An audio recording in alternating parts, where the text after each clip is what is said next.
Grubby Eagles. This is the loosest in Australian wrestling, Adam Brooks. Hi, this is Mimic. This is 5-time the world's heavyweight champion, the Scrap Daddy himself, Scrap Iron Adam Pearce. This is Brian Alvarez, and you are listening to Wrestle Radio Australia. Welcome to the show, folks. My name is Josh Armour, and thanks very much for downloading Wrestle Radio Australia. This is our first episode. Oh, yeah! G'day, this is Big Brody Marshall. This is Brian Alvarez. This is Dean Brady of the Millennials. This is Jurassic Punk Sid Parker. How many of you guys have heard the term kayfabe? Hello, doggers. This is Jay Hunter from OSW Review. This is Matt Grim Basso. This is the loosest in Australian wrestling, Adam Brooks. This is Scrap Iron Adam Pearce, and you are locked in to Wrestle Radio Australia. I in the game, I'm champion, I'm Triple H. Undertaker, I'm your maker, buried the brother like Kane. Ooh, 1-3, hit the tombstone, hit the choke slam on face. Ooh, yeah, like a macho heel, turn like a muscle. If you suffer like tomatoes, I'ma keep a couple models. Ooh, and you may call me HBK. When I'm tuning up the vein, you best be getting in my way. Ooh, yeah, I'm degenerate, I love it, yes, I love it. If you ain't down with that, then I got two words for you, suck it. Too sweet, put your fangs up. Too sweet, holding up the cup. Let's be busy, 23, got me feeling way too sweet. Hey guys, Tony Schiavone here, making chicken salad. That's sure gonna put some butts in seats. Here I was, blaming AEW for feeding you chicken shit, knowing you mindless millennials would be eating it up as if it were chicken salad, when it's really been your fault all along. Make chicken salad out of chicken shit. People is as people does, that's all there is to it. But a square peg in a round hole just never seems to fit. This is Bianca Belair. Hey, this is Kevin Owens. Hey, it's Seth freaking Rollins. It is the man, Becky Lynch. It's Rhea Ripley here, and you're listening to Wrestle Radio Australia. Hello and welcome to Making Chicken Salad, the Wrestle Radio Australia show where we talk about everything going on around the world of wrestling. I am your host, Lachlan Albert, and I am joined by the man who definitely has not had his third eye opened, Todd Eastman. Todd, how you doing, mate? I'm good, mate. That sounds painful. Yeah, it doesn't sound good, does it? I'm also joined by a caveman who I would not take underwear recommendations from. It's Jeff Setti. Jeff, how you doing, brother? Oh, I see. You take underwear recommendations from Caveman Ugg, but I get completely ignored. Pretty sure when his I name's to go Caveman Commando Egg, every mate. day. Sorry, I missed that. Pretty sure it's Caveman Egg there, Jeff. Yeah. But look, you can tell me to go Commando all you like. I'm still not watching that movie. Look, once again, Aussie wrestling is just putting on great week after great week after great week. Like, not only do we have huge stuff coming up in the form of MCW High Stakes on the 4th of May, which is approaching so quick, but this past weekend, PWA Ringmasters went out live on YouTube. I still can't get over that we're at a point now where Australian wrestling isn't just something where if you know about it, you're in the know and you can go see it. It's not even in the situation it was a few years ago where if you had the right subscriptions to the right services, you could get one promotion or another promotion. Like, they are putting full high-quality shows live on YouTube from the Spiegel tent in Sydney. That's insane. And the fact that thing sold out with days remaining to it as well was good. Yeah, absolutely. So, look, we're really excited to talk PWA Ringmasters here, and if you want to join us, the place to do it is at twitch.tv/Wrestle Radio Australia, so you can be part of the conversation. Tell us what you thought. Get involved. We know it's a lovely Wednesday night, which is not our usual night, but with Anzac Day and everything going on tomorrow night, we thought we'd hit this one special, especially as we've just had AEW Dynasty that we're going to be talking about in the second half of the show with a big show there. But before we get into Ringmasters, are there any more overall thoughts that either Todd or Jeff want to give on the show? I'd also like to mention Renegades. I was going to say, Jeff was at Renegades. Had a great show on Sunday. And if we go back to the beginning of the year, one of us predicted that the ambush would hold all the gold. I think I'd remember that prediction. Oh, yeah, it was me. And they do. So a great show. Sorry about the spoiler there, but if you've been on social at all, you'll know that Emin is the new Renegades champion. Renegades, and thoroughly deserved. And how was Royce's match? It was very good. It was very good. It's great to see him back, you know. I'm really, really happy to see Royce back, and he looked happy after the match. And while talking to the crowd out the front, he looked quite happy. Geez, he's looking good, though. He's looking fit as hell. So good to see Royce. And, he's going to take a couple of weeks off, I think, or a couple of months off, but we should see more of him this year, I think. Glad to hear it. Tim Wilkes, thank you for joining us. Jeff, before we go on, it's also worth mentioning that I believe the WrestleBrania season wrapped up just over the weekend. Is that right? Yeah, we finished our last show for the Comedy Festival. We're going to be back soon enough. I'll be bothering you with all that stuff very, very soon. Excellent. So everyone keep your ears peeled for that one. But let's jump into this Ringmasters show, hey, because I think this is one of those cards where, and look, Tim Wilkes in the chat saying there was a few production gremlins on Friday, but that's his production hat going into overdrive. I think it's also important to remember when you're looking at a show like this, live on YouTube with a multi-camera setup in a venue you've never worked before, that's an impressive achievement. And I think, you know, shout out to PWA for going out and trying to put that on. And I think it looking really, if nothing else, striking.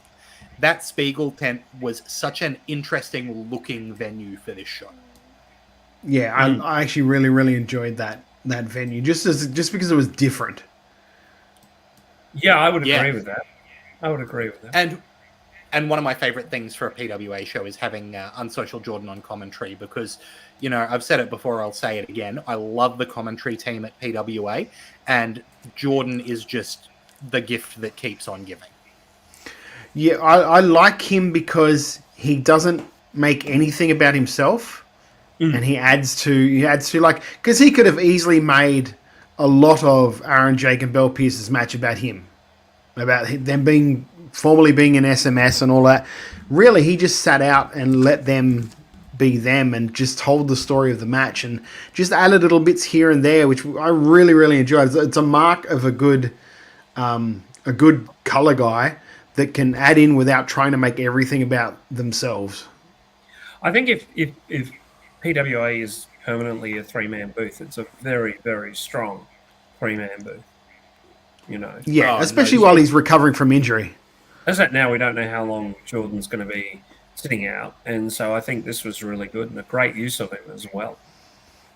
Absolutely. And speaking of great use, kicking off the show, Charlie Evans versus Ben Braxton. Interesting size differential going in here. And I think it was a really interesting use of both of those talents. Charlie Evans as someone who always goes hell for leather versus Ben Braxton, someone who's got, you know, size and agility on his side. I think it was made for a very interesting matchup here. Todd, what did you think of this as an opener? Yeah, I thought it was a very, very solid opener. It's when I saw it announced and when it was starting, I was like, I don't know how this is going to go, just because of the size differential, which good workers can overcome, which is fair enough. But it's just also the style. Well, like Charlie's a very brawlery type, whereas like contrary to his size, he's almost like cruiserweighty with some of the stuff he does. And it's hard to be a cruiserweighty guy when you don't have anyone in that, when you don't have someone in that match that could maybe give you the base that you need for a lot of that stuff. But they seem to work around it really, really well. I enjoyed this match.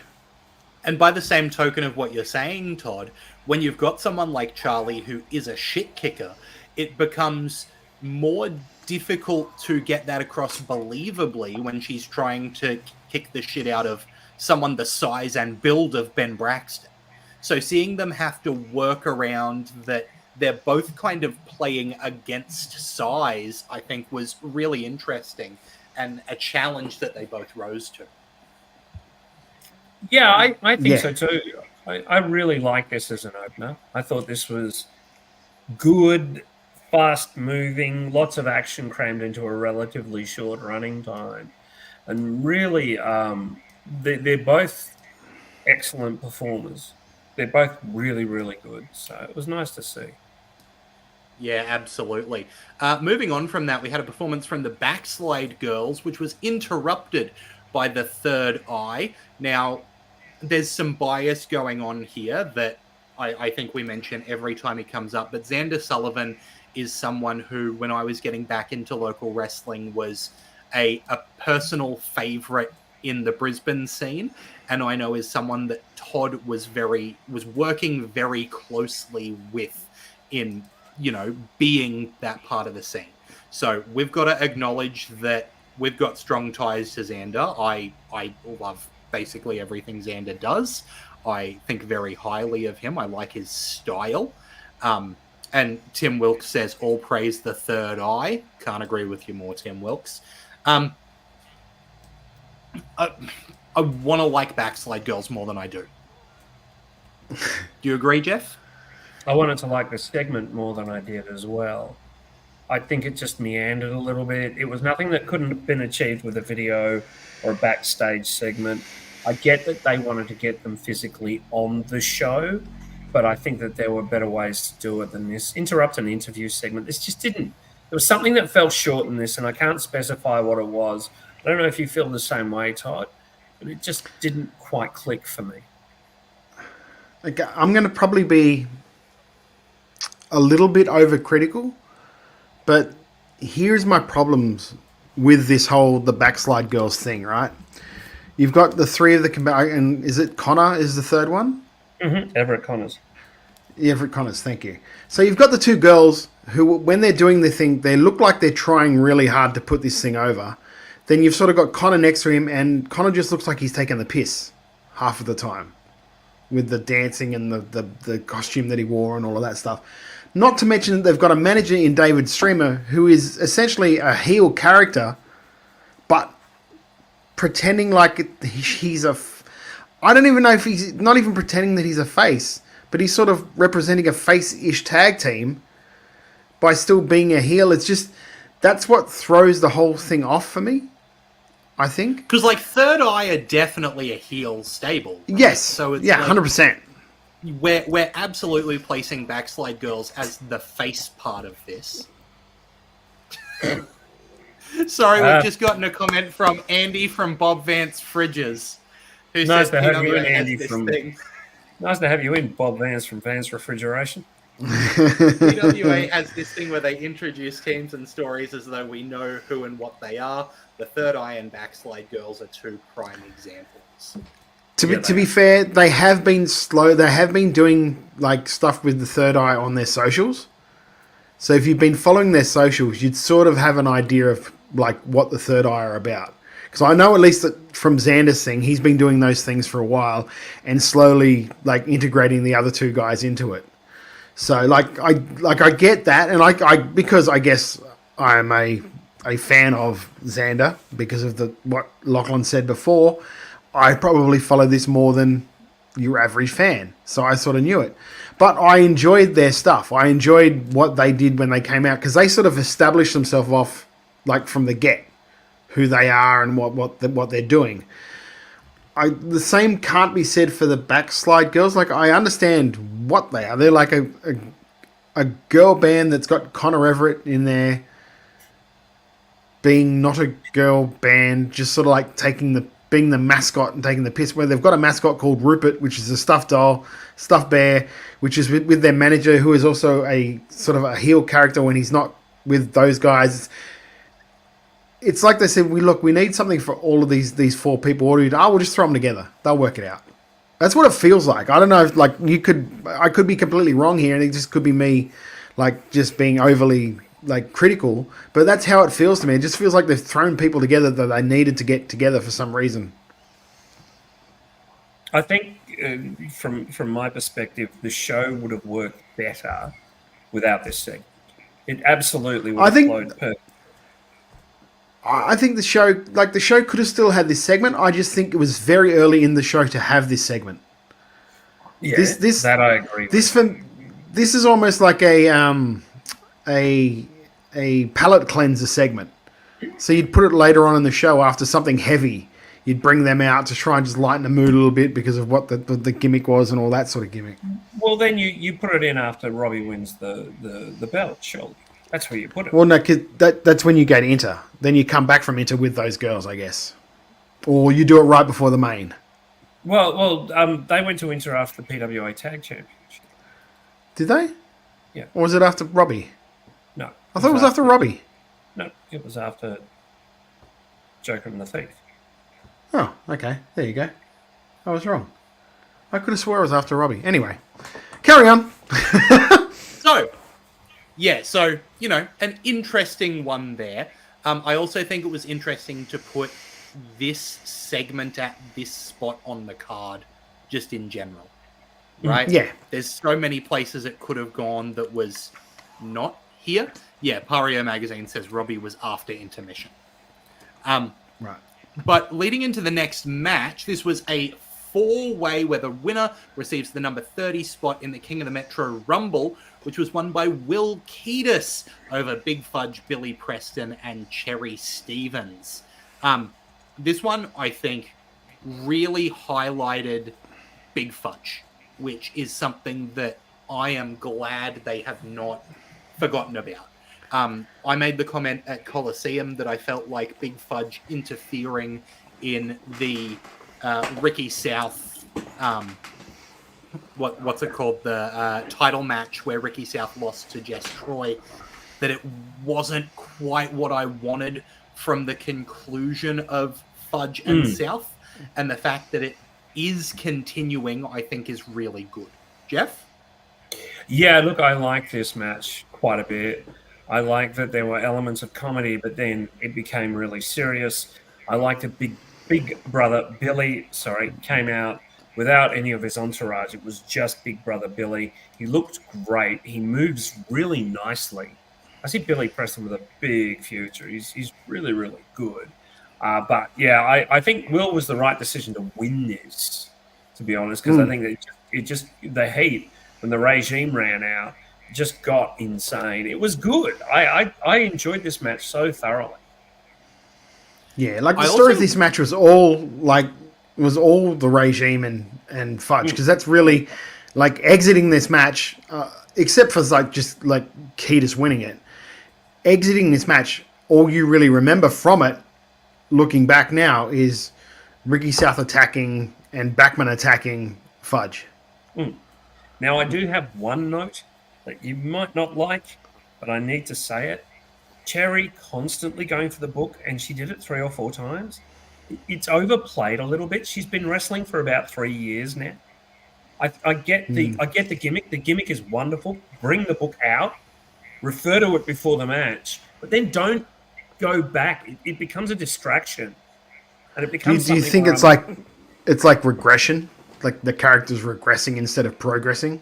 Yeah, that's my take.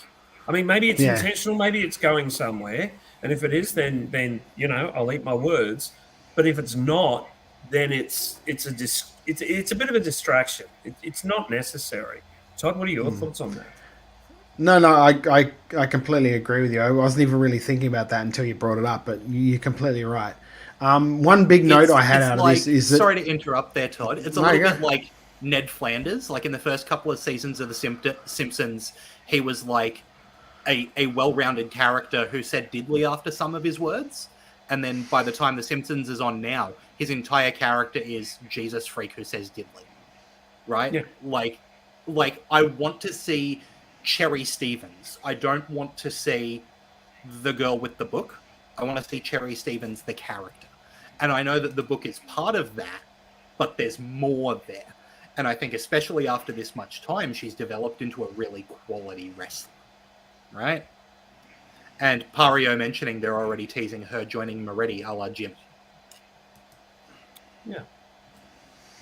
Yeah, like the big takeaway I had for this was just I'm a big fan of Backman. I love him. I think he's got so much potential because just the heel turn that he did when Backpain split up showed a aggressive side of him that I don't think was seen that much before. And I really enjoy that. And just having him with someone like Ricky South, he is going to learn so much, and he's going to progress so much more because of it. I'm like I said before, I was a massive Back Pain fan. Like I'm one of those people that think that PWA completely missed the boat on those guys, and like they kind of, when this was happening, they kind of relied on like MK Ultra Plus. They relied on the velocities. They didn't really bring these younger teams up with them. Like didn't use them to help bring up guys like Back Pain and that. And I think that's probably what led to the demise of Back Pain and then what happened going forward. But to see Backman getting this sort of a shot with the Regime, I can see Regime like doing something like the PWA tag titles. I can see that easily, just because you've got Ricky leading the way, and he's got that mentor behind the scenes as well as on camera that can really bring out a lot more in Backman's game, which I think is there. I think it's worth mentioning that obviously PWA had a pretty stacked tag team division, and especially when Back Pain were kind of first emerging, it was also a time where Aussie Open were able to do matches with the Velocities, and you're not going to turn that down.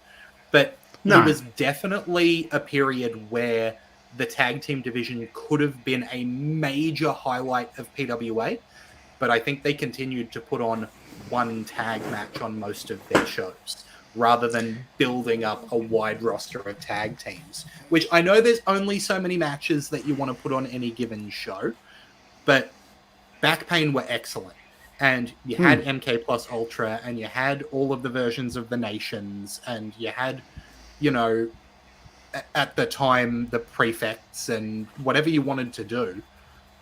I think it could have become a really strong tag team company, but instead they let those couple of teams really shine in the spotlight, and the rest of the stories play out. Yeah, and didn't let those tag teams or use those tag teams to bring up the younger tag teams, which is essential for feeding your future. That's right. Robbo Entertainment said Backman needs to use an iron, though. That dress shirt was in a shocking state. And then said, I'd love to see a monster tag team like the Regime run the tag division. Something different for PWA. Yeah, that's what I wanted Back Pain. That's what I wanted out of Back Pain. Because I thought they could have easily. Yeah, I would agree with that. And, I really like it. We'll talk about the PWA tag team titles in a moment, but, it is so different to what they've got, right? Even in terms of Rogue Army is something that is big and brash, but they're also very well-respected singles guys. For a long time, have been doing lots of really impressive technical stuff.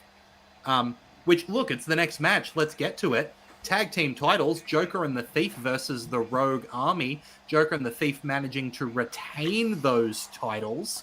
Ugg and Bonza are just never bad in the ring. Moretti is never bad in the ring.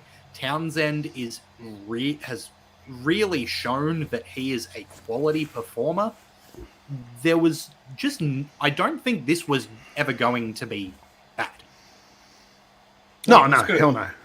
It was good. And the thing is, Moretti and Bonza could wrestle each other in their sleep at this point in time. So it was never going to be a bad match. I was going to say, have we ever seen Moretti and Ugg tie up? Is this a first? I don't know if you're taking the piss or not. I am taking the piss, mate. Okay. That was a whole run in MCW that I took the piss on, and then it happened in PWA again, and then this match happened, so I'm continuing it. And of course, Townsend really turned his fortunes around since he was a guest at WrestleBrania a few years ago. I think that's what did it. Yeah. Really, they've turned it around since they came on my show. Once you've hit the bottom, there's nowhere else but up. You were begging to hit the bottom a couple of weeks ago, mate. I was begged to be on the show, if you remember. No, that was me. Oh, okay. It wasn't me. No, look, in all seriousness, I thought this was great. Really, really Ugg has such a presence with the mask and the way he moves and everything like that. And it was nice to see him playing slight heel instead of the babyface he does here. And I think that you know, let's just say all four of these guys are so good. It was a great match. It was a long match, and took us into the break quite nicely. I really like when Ugg goes to Sydney nowadays, because it used to be that Ugg just got cheered and like, why not? But since that story of him quote unquote defecting to Melbourne, it's given the Sydney crowd an opportunity to boo him. And I really like Ugg as a monster. Yeah. I think this really sort of exposed for me the lack of depth in their tag team division, for the fact that, like, I don't even recall Bonza and Ugg tagging before on PWA, and they're just straight away they have their tag team title match. You know what I mean? It's just like when you've got established tag teams, and then all of a sudden, oh well, these two are going in because of the Rogue Army, so we're just going to give them a title shot. It's just a little bit. I understand it's going to be a great match, and that's awesome, but you've got tag teams that are like working really hard, and they're not getting those opportunities because, well, we need to get Bonza and Caveman on a show. In like when I'm looking at it from the outside. Yeah. I mean, that feels like more of a wrestling booking problem than a PWA roster problem, because at the same time we've got the former SMS taking on the Velocities later in the show. So it's not that they're lacking the number of tag teams. And again, like we mentioned, Regime came out during this show. So there's 5 tag teams on the show, as well as Backslide Girls and Third Eye. Third Eye, yeah. Right? So I don't necessarily think depth of tag roster is the issue, as much as exactly what you've said. They're the Rogue Army, so of course they get a title shot. Yeah. Right? They're just one two thing very established guys. Yeah, the one thing I will say, like, the match was great. I absolutely love the fake hot tag finish. Yeah. Where it looked like, because I thought, because even then when it happened, I'm like, oh, he didn't even fucking tag him then. How did the ref let that go?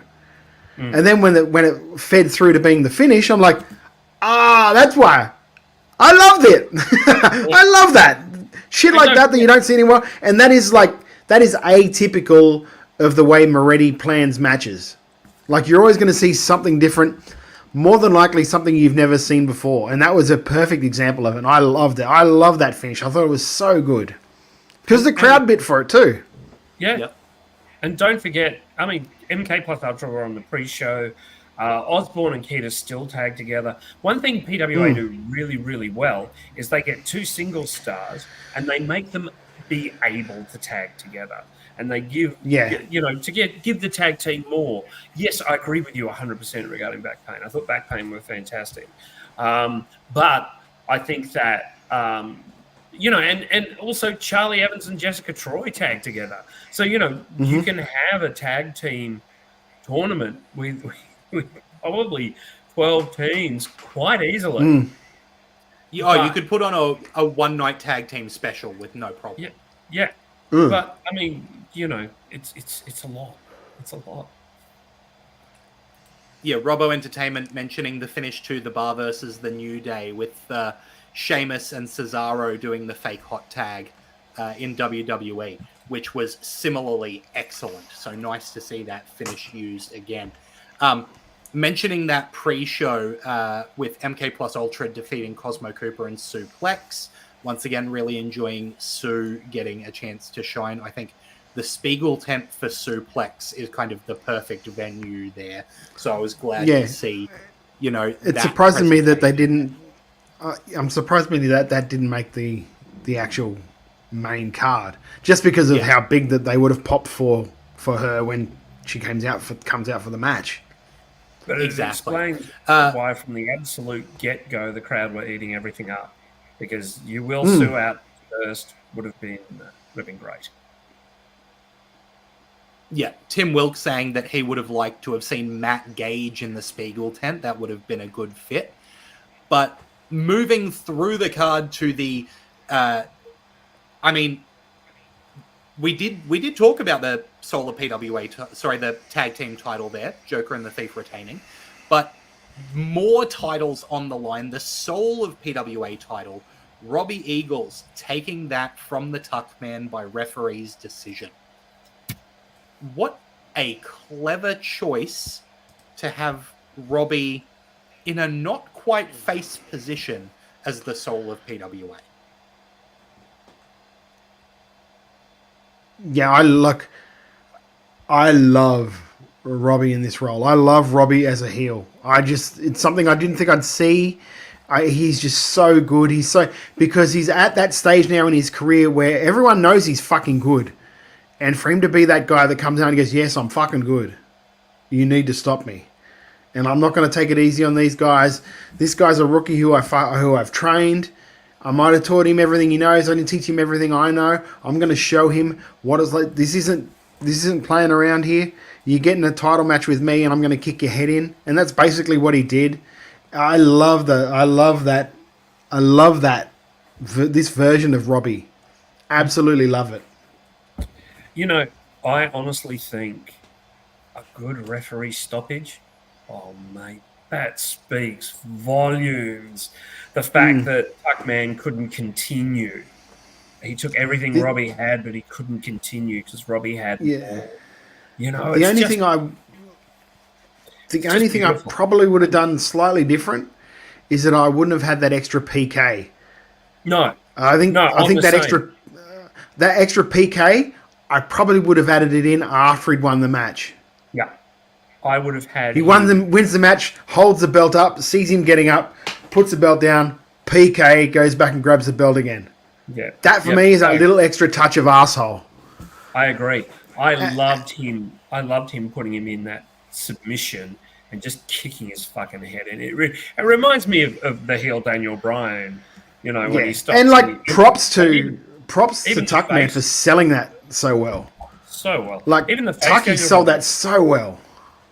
The face Daniel Bryan, they had the crowd at Dynasty, which we'll talk about after the break, yelling out, I'm going to go and kick his fucking head in. It was wonderful. Yeah. But yeah, right. Andy in the chat says Robbie looked like he was having immense fun in this match. I hope he uses TMDK to go down the heel route. And it looks like that's what we're seeing here. You know, that this was clearly set up with, as much as everyone loves Robbie, this was very clearly Tuckman's the young, fiery babyface, and Robbie is the established vet who is not going to hold back, going jerk mode. Yeah. I just, and also, like, just quietly, he was on, like, Wrestle Radio Australia the day before. Robbie. I'm just saying, like, you can claim stuff that happened years ago. I'm going to claim stuff that happened the day before. I'm just going to say, yep, the inspiration for this came from WrestleBrania in February. Lachlan was there. He saw clearly, the inspiration came from Welchie and Brose's heel work at that show. There you go. I do remember Robbie on reffing, but I think, you know, he was. It was the day before, Jeff. You got to admit, Haria Magazine mentioning the ref pulled him off that submission too, so that would have made sense as the finish. Tim Wilkes saying Tuck showed he has advanced in his mindset in ring, so that's a huge positive. And Robbo Entertainment says, I just think it's that Robbie hates rangers. I mean, the last time we reviewed PWA, I think I expressed the fact that they were hiding Tuckman's like greenness by putting him in there with real like veterans that can hold him up and can make him look a lot better than potentially what he is. I think that PWA have sort of like seized on that a little bit and just gone, that's a good, like not what I've said is it, but they've seen it themselves and gone, that's a good storyline we can do. We can do where a veteran can take this title off him, and now he actually has to work his way back to earn that title and in essence earn Robbie's respect. Yeah, it's really nice. And Keanu Reviews agreeing that the finish for Robbie was great. Really happy to see Robbie as a heel. Moving on from this, another tag team match with Aaron Jake and Belle Pierce managing to defeat the Velocities. I really like the team of Aaron Jake and Belle Pierce, and I think they've both come really far and really grasped the characters that started through SMS and brought them into being their own characters, right? And this is what we talked about with having Unsocial Jordan on commentary, really helped support that. But I really like their work. And obviously, I don't need to say anything about the Velocities' work. They are always exceptional. But I think this was a really well-done match without needing a title to make it feel important. I think that the promo they gave Aaron before this match did more to establish him as a character and them as a group than what I'd seen in a long time for him, because he was always in that SMS role where he's just behind Jordan doing that. Like when he started talking, I was like, holy shit, this guy can talk. I love it. I think it's really, really good. And I was genuinely shocked when they beat the Velocities. I was like, there's no way the Velocities are losing this match. They're just coming in to shine them up, make them look good, and Velocities will go over and they'll carry on to doing Velocity things.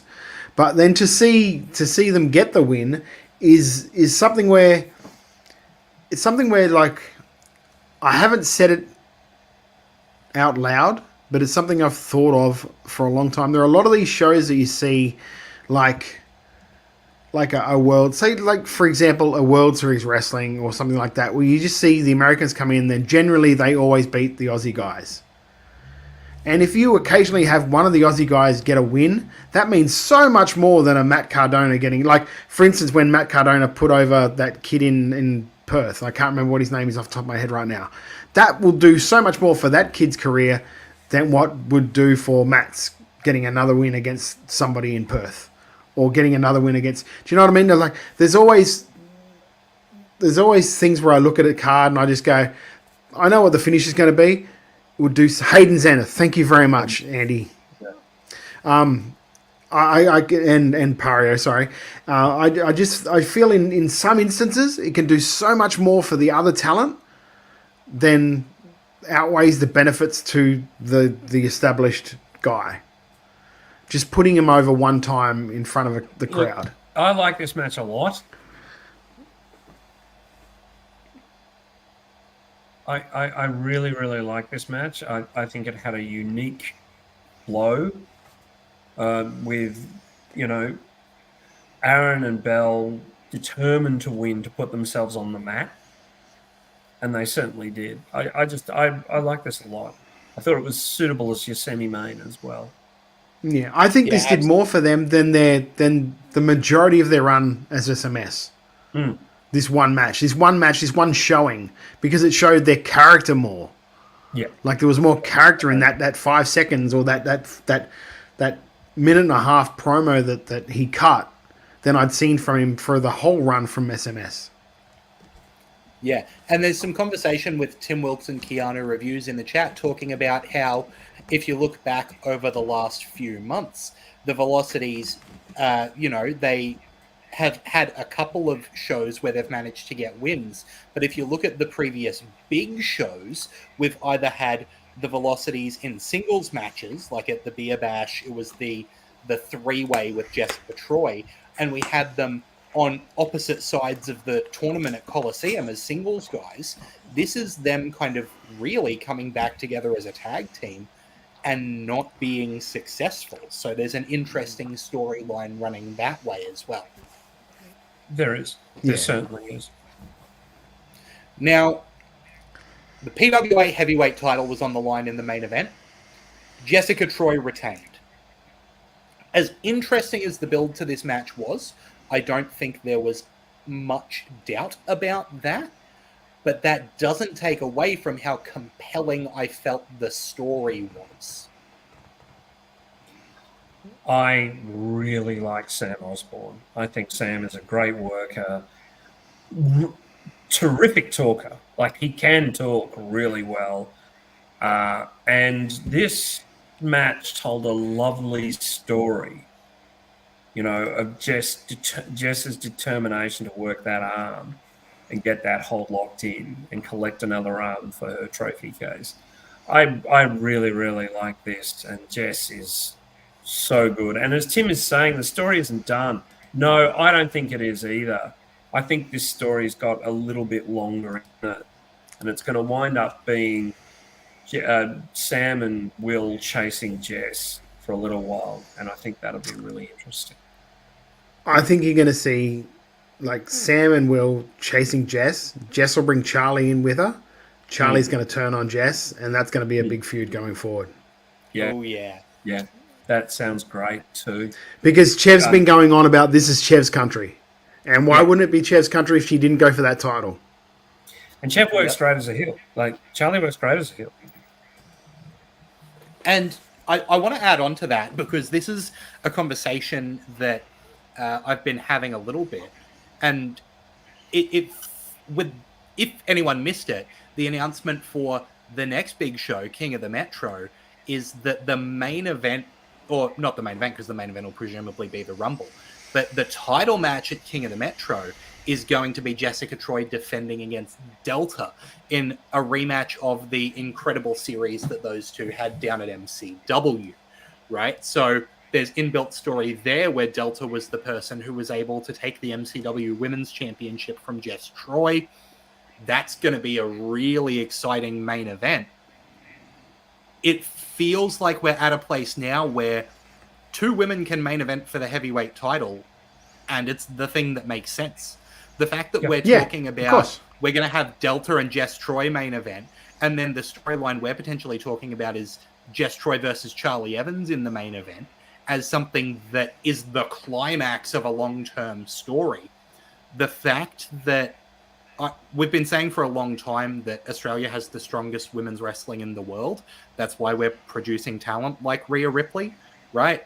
We've had so many, and as much as we've had guys go overseas and be successful, the Australian women have been successful on a huge level. And this is why, because we're giving them the opportunities to be at the top of the card because they are the best.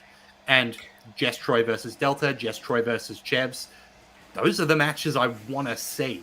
So sorry to soapbox for a little bit there, but that's really exciting to me, and it really feels justified. Here it is though. I love Jess. I love this match. I stopped myself from doing it. I love Jess. I love this match. I hate Jess's gear. I hate that crochet gear. I just.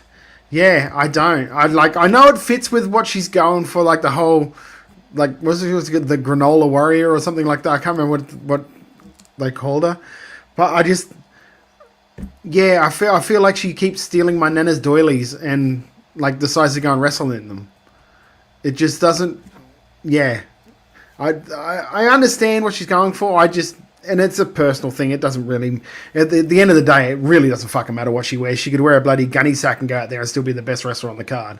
It doesn't... Yeah, I was going to say, it doesn't stop her from being one of the best wrestlers in Australia. No. And arguably the best. I'd like to hear the argument against Jess for not being the best. If it's Robbie Eagles, Robbie's not here all the time. Jess is. Yeah. I'm just one of those guys that sometimes do you remember when Marty Jannetty had that stupid black and white tights with the head look like right? That's what it reminds me of. And that's all it is. It's a personal thing, and it's not a shot at it. Doesn't diminish her wrestling at all. It's just something I'm I just can't get around it. I can't get around it. But is this more Jess than the Jess we had before? This feels more like who she is, right? Oh, it quite possibly is. I think that's it. I think it's more who Jess really is, and it's more her character. I mean, I had a brief word with her just without the cameras around at Starcast, and we just had a good laugh and a nice chat. Two old mates catching up, but yeah, I think this is very much who she is. She's a bit of a hippie chick and wants the world to know her. Yeah, Keanu Reviews in the chat saying, could have Charlie feel like it's she's going for Robbie's title and then she chooses Jess instead. Pario Magazine says, calling it now, Chevs wins Coliseum 2024. And Andy says, I so need all these women's matches for the PWA title because it retains my hope that we'll get Jess versus Madison for the title, which, hook it up to my veins. Tim Wilkes saying that nobody remembers Marty Jannetty. That's a damn bald-faced lie. I like where Keanu says, could have Charlie feel like she's going for a reason. I want someone to turn on somebody brutally. Just turn on someone brutally for once. Like, I haven't seen it happen in so fucking long, where someone has just turned and then just brutally attacked them to turn definite heel. There's always a question of like, why did they do it? Why did they? I want a turn where you know for sure that this person does not like this other person. Do you know what I mean? Like, I haven't seen that. And something that brings out, like me just talking about it, you can tell my visceral feeling for it. Like, that's what I want to feel. I want to feel that when I watch that shit. We just as a side note, as you're asking for that, we had a lovely turn on Sunday evening when Walker finally turned his back on Gino, rather controversially, and it was a lovely piece of work from all three of the participants in that match. Lockie worked really well, but Gino and Walker, wow, it was good to see. Yeah. I definitely, in this conversation, don't want us to lose sight of Sam Osborne and how he immediately fits in this main event scene after some time away, right? It's important to recognize that, bloody hell, that kid can go, right? So I think the great thing about this card, we've talked about a lot of things that are really exciting on this show, but I think arguably the best thing is that if you want to watch it, you can head on over to YouTube, you can type in PWA Ringmasters, and you can watch it for free. No questions asked. It's on YouTube. Go, search for it, watch it, and support Aussie Wrestling that way. And while you're searching for things on YouTube and hitting the subscribe button, you can find Wrestle Radio Australia there, subscribe here at twitch.tv/Wrestle Radio Australia, subscribe on Spotify, subscribe on Podcast Addict, wherever you get your podcasts. Make sure you hit subscribe, because you don't want to miss what we're doing, including after the break, covering some huge stuff from around the world of wrestling, including the AEW Dynasty card, the upcoming card for Backlash, and MCW High Stakes, as all of those things are on the horizon. So stick around, because we'll be back to talk about them right after this. All right, and to go to break so we can have a little bit of a pause, I'm going to play the interview that Lachlan had with Erica Reed at StarCast. The whole special for StarCast is up on YouTube now to watch, so just like interviews that Lachlan and I did over that weekend with some of the workers, and you see some of the stuff that happened at that StarCast weekend. So we're going to play Erica and Lockie, and we'll be right back after this. Hello and welcome to Wrestle Radio Australia, Australia's longest running pro wrestling podcast. We are here with the OPW Women's Champion, Erica Reed, who put on an awesome match last night with Lizzie Evo, defending that belt. How did that feel to get in the ring with an international like that? Honestly, it was pretty cool, man. Like, Lizzie, she's a good worker, she's a good fighter. It was a good challenge. But yeah, I had a really good time. It was pretty fucking rad to be on a show with that many people and with the caliber of people that were on there. Like, there were so many legends on there that we got to vibe with and learn from, and yeah, it was pretty fucking awesome. But yeah, it was really nice beating Lizzie. It was very satisfying sitting on her face and pinning her for 3. And yeah, I felt proud, and it was cool to keep the championship. Absolutely, you know what I mean? And we've seen it's very pretty. It is gorgeous. Tali coming in with the win for the #1 contendership. So obviously OPW's women's division is really strong now with the tag team championship. Oh, so much fun. I love that match. It's wicked. Yeah, I really like the backside girls. They're cool as fuck. And I'm obsessed with Paul Nakano, so obviously I flipped the bag. Obviously, bro. Everyone is. Obviously. But what does it feel like to be kind of the head of the women's division for OPW and representing Australian women in that way? It is honestly my greatest achievement so far. And I genuinely mean that with my whole heart. I do not take this responsibility lightly. Like, this is something that I've worked for my entire career. And to be honest, I've been doubted my whole entire life. And even when I started wrestling, most of the people doubted me. And now I'm being a role model. All I wanted to be was a role model. I don't give a really fuck about a contract or anything like that. I just want to be a good role model. I want to have a place where women can come and wrestle and have a cool vibe. Tell some cool fucking stories. Have a fucking fun match. And do it in a nice environment where people actually give a fuck about the product that we're giving out. And it's super satisfying. And I hope that I make the girls feel, because I genuinely mean that. I genuinely want women's wrestling and wrestling in general to have a fun vibe, because if it's not fun, it's pretty lame. Like, life That's the sucks. whole point, isn't it? So why are we making life harder for ourselves, you know? But it's a very cool responsibility, and I'm very proud to be the champion of OPW. And I'm very proud of the product that OPW gave last night with the Her Show. And I'm very proud that I get to represent the women, because I think the women are fucking deadly, because we are fucking deadly. And you can't change my mind. Everyone Absolutely. in that show last night was fucking deadly. Everyone. And to build off that, we know you're busy, but one more question I really wanted to ask is, having all of these internationals around, and we had, you know, an American guy sitting next to us, you've got the American women backstage.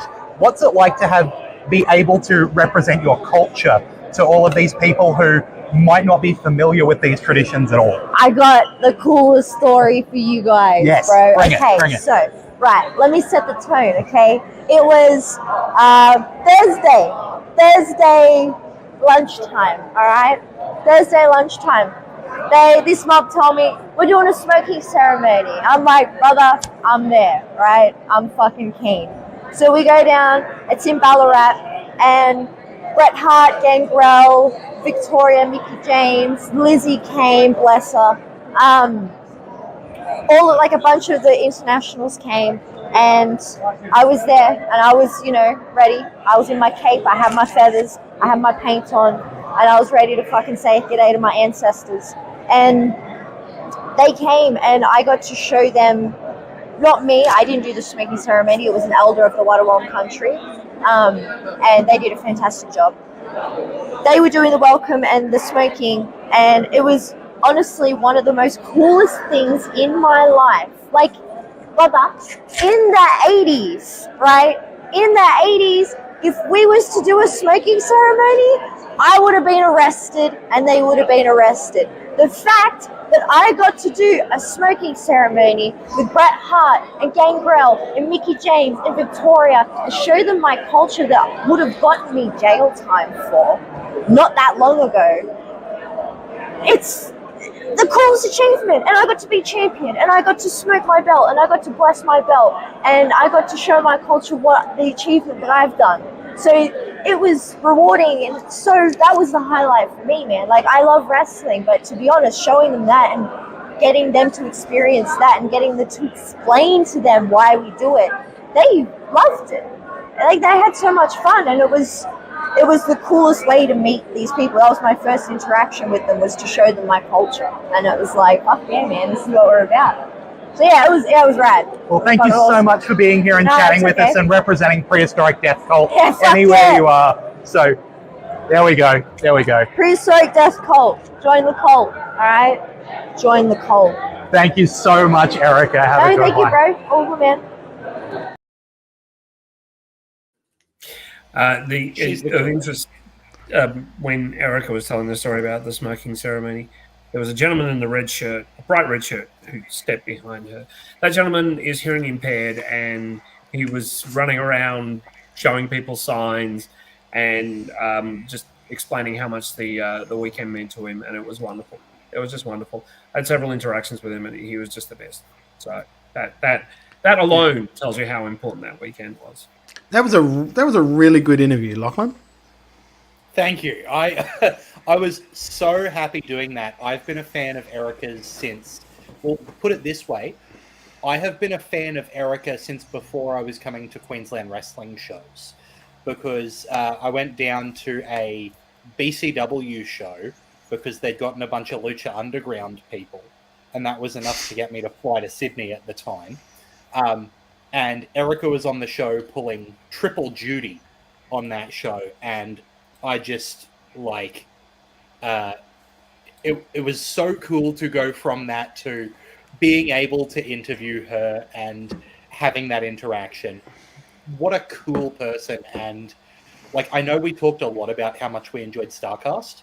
Like, what a highlight to be able to be there talking to those people like that. It was very hard not to be marking out at that moment.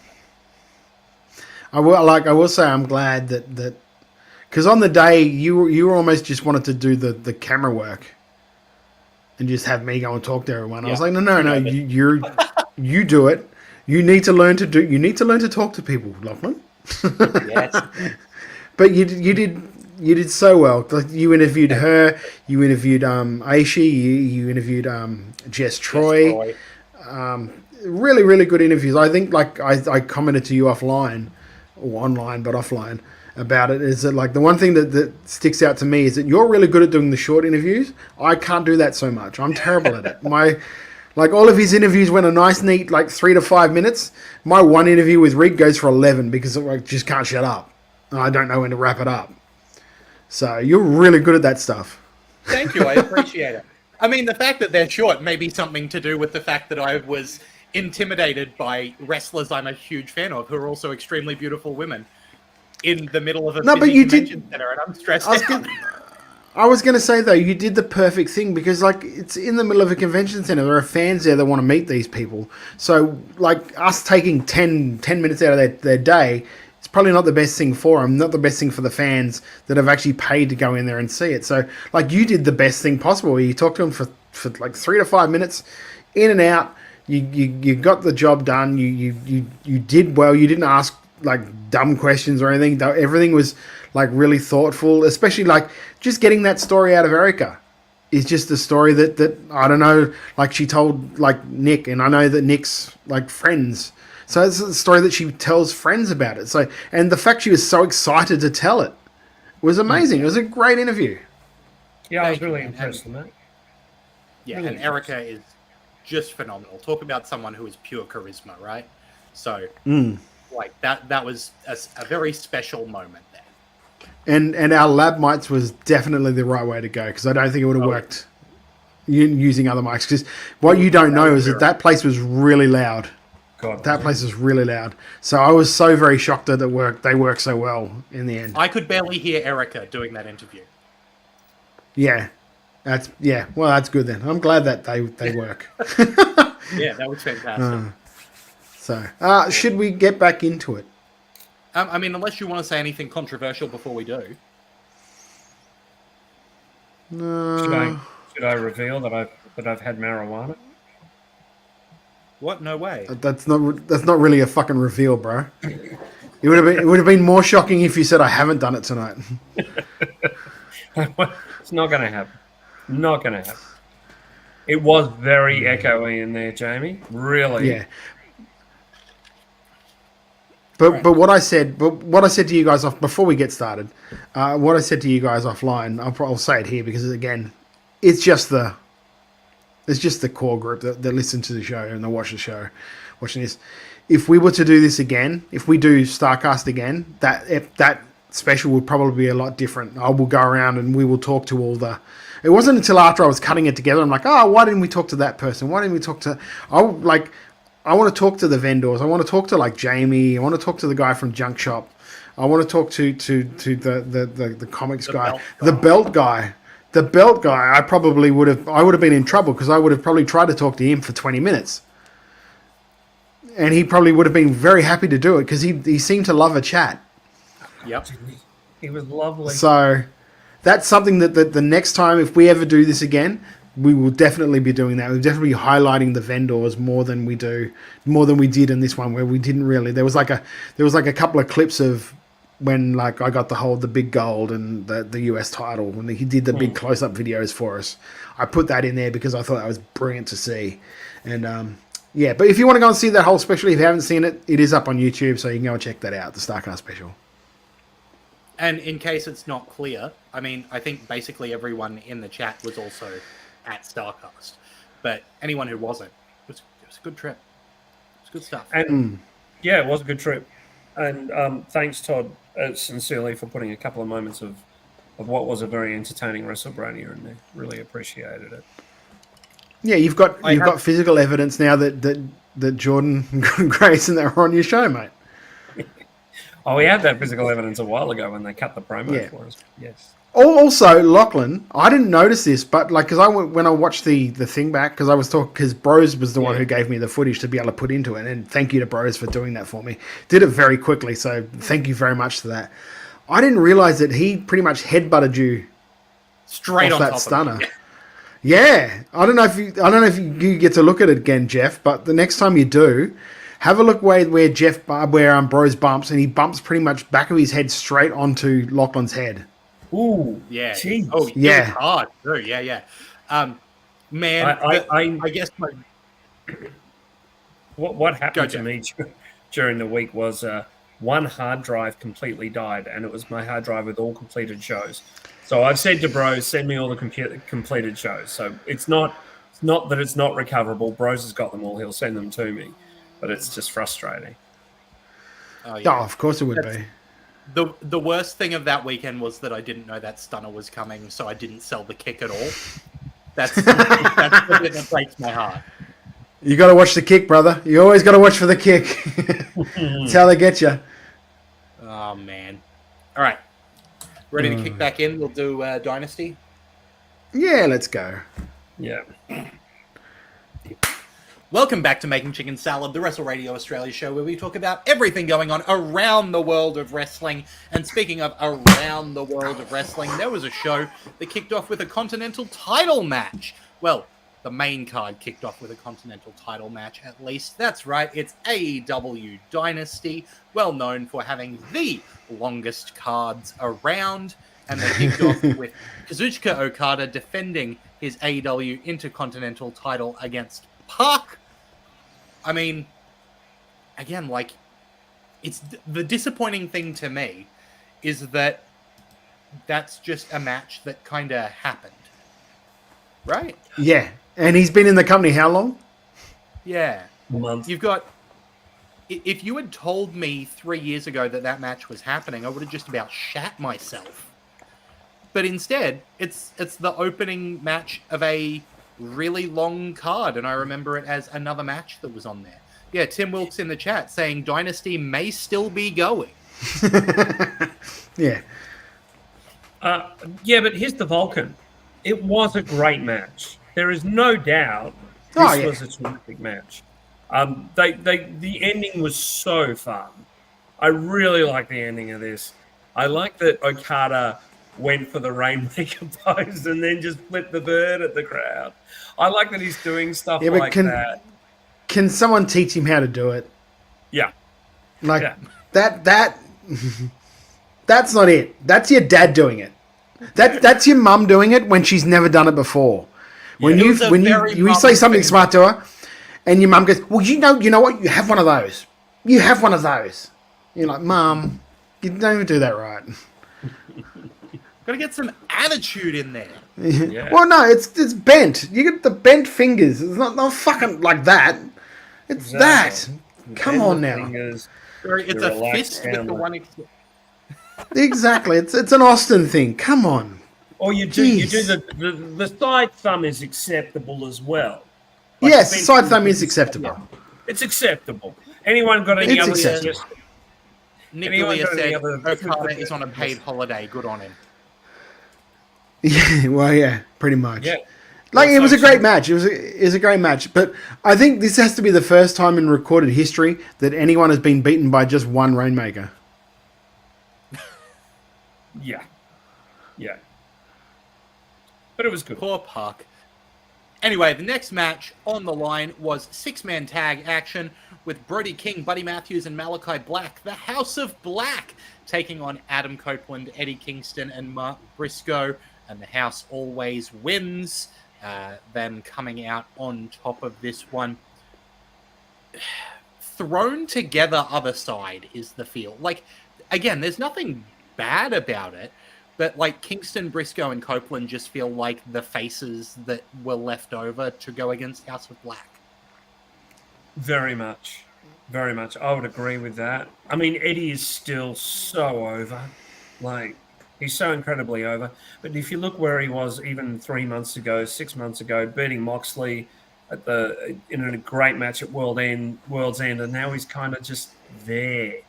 And the problem is there's no follow-up stories going on, and that's a real problem. So, yeah, it was fine. It was what it was. Good workers, all of them, but yeah. Tim Wilkes says the match needed Danhausen. Nick Galea said this was the get these guys on the show match. Yeah. Yeah, that's fun. Like, and the funny thing is, it was one of the two matches on this card that didn't involve a title. But yet, all three guys on one of the sides had titles. Yep. And I mean, what did we say? There was like 11 matches on here. And like 9 of them were for titles. And in one of the 2 that didn't have a title, 3 titles were brought out. It's insane. It's lunacy. Nick's saying Mark Briscoe makes everything better. Yes, he does. He's terrific. Big fan of him. Like, even the pre-show had a title match. Yeah. It was a 6-man. Oh, man. I did not even look at the pre-show. There was just no... This was already how many hours long, this card? 4 days, 8 minutes and 75. the main card was 4 hours 10. The pre-show was an hour and a half. So that's 5 hours 40 if you were going to sit there and watch ain't nobody got time for that. But if you're going to sit there and watch the whole thing, that's 5 hours 40, and it wasn't even like, it's not like it's a WrestleMania or like like an All In or anything like that. They're big shows. This was just a new first show for them. But like 4 hours is just like, get it done in 3 or just don't get it done. Seriously, it's just. I didn't mind the running time. I didn't mind the length of the show because the match quality was really, really good. Yeah, there were probably 2 matches you could have had on the pre-show, and one didn't need to fucking happen at all. But we'll get to that. All right. I'm sure you're all guessing which one I'm talking about. But, you know, generally the match quality was amazing, and there's probably at the end of the year we're going to be talking about one of these matches as match of the year. There's no doubt. Yeah, and don't worry though, because we've got another pay-per-view like in a month for Double or Nothing in May, and then there is Forbidden Door in June. And then there's not anything in July, but August does have All In, which is in London again, which is immediately followed less than a week later by All Out, and then the next month is Wrestle Dream, and then the next month is Full Gear, and then the next month is All That. So I don't feel that we're missing out. I don't know how they didn't learn their lesson from doing the pay-per-views back-to-back weeks. Like, how do you not learn your lesson on that? How do you not learn your lesson from that? That people were fatigued by the second one. Like, yeah, because they've literally done it again. I don't understand it, but anyway. It's like obviously this match was set up so Malachi Black and Adam Copeland can go off and do a TNT like title program, which will probably be really good because I like Malachi Black. The fact that he spat the mist in Copeland's face has me thinking, are they going to try and do a Copeland turn like they have with everyone else that has had the mist hit in the face? It's going to be an interesting thing to see if they do that or if that was just a way to finish the match. But sorry, what's going on? Nick's just written, it's the pro wrestling equivalent of the Nolan Batman movies. Yes, it is. It absolutely it's good, is. But it's long. It's good, but it's so long. Can we just be an average? Well said, Nick. Yeah, right there with you. So moving on, let's talk about some titles, hey? The TBS title was on the line in a house rules match with Willow Nightingale defeating Julia Hart to become the new TBS champion. But, of course, the celebration could not last long with Mercedes Moné out after the match. This was not as long as the other matches. No, it was a third as long as the other matches. That's a glaring thing when you look at it. Like the girls in the AEW women's title match, they got their decent amount of time. But this was 6 minutes. Every other match on this card was over 15 minutes. This was 6. And it was fine, but yeah. I don't mind that. I wouldn't mind seeing the the TBS title and the other title. Is that still around? I don't even know. I wouldn't mind seeing them as short limit matches. So like 10-minute match limits. That's it. Yeah. The way the TV title was in WCW originally. Originally it was 15-minute matches, no longer. You know. Yeah, Nicola is saying perfectly fine match. At least the belt felt like something of worth. Yeah. Yeah, like I liked it, and I do like Willow. I think she's a good character. She's a character that when you've got everyone in that company that seem to be bloody like emo and depressed all the time, having that one person that's really happy sort of balances things out. I kind of like her for that. The whole Monet thing coming out at the end, okay, at least they didn't give her a mic. That was good. They didn't have a talk. That was like I thought the match was fine. To answer your question, Pario, no, Julia's not hurt because they filmed a promo with her pretty much the day after with her, and like it's like saying that she let the house down and then blah blah. I can't remember who it was, but one of them put their coat around her and put the hand on the shoulder and just said, "Now we rebuild." So we'll see where that leads from it.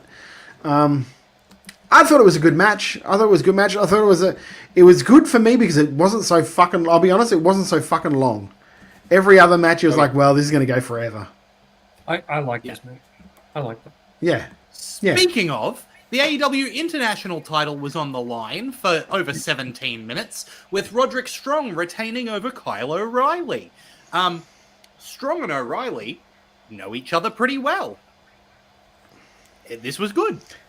Yeah. Yeah. It reminded me very much of a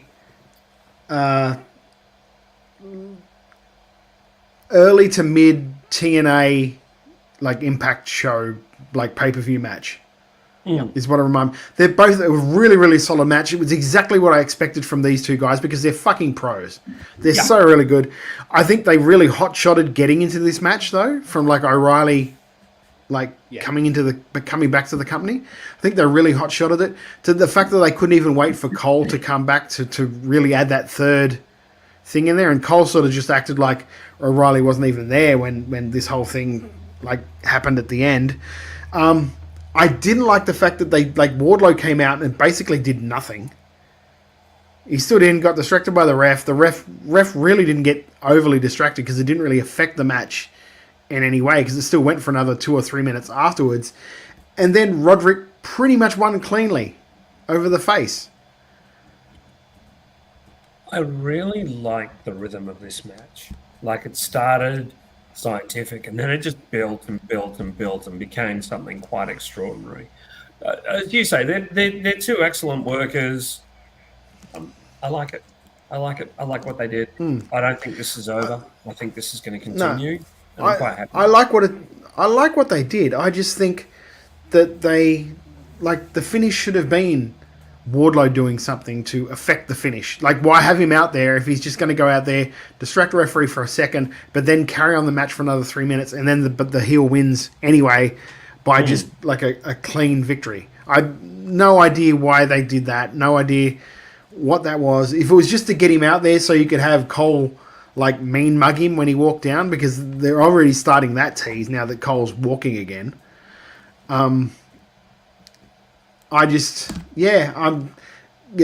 the way, if you didn't know, Cole came out in the wheelchair, then they walked the wheelchair and he stood up and he walked the ring like there was nothing wrong with him. So evidently he should be back soon. And like I said, they're already teasing them kicking Wardlow out So we'll see where that goes. Wardlow, who's turned more often than the Big Show. Anyway, keep going. That's true. Hook lost the FTW title to Chris Jericho.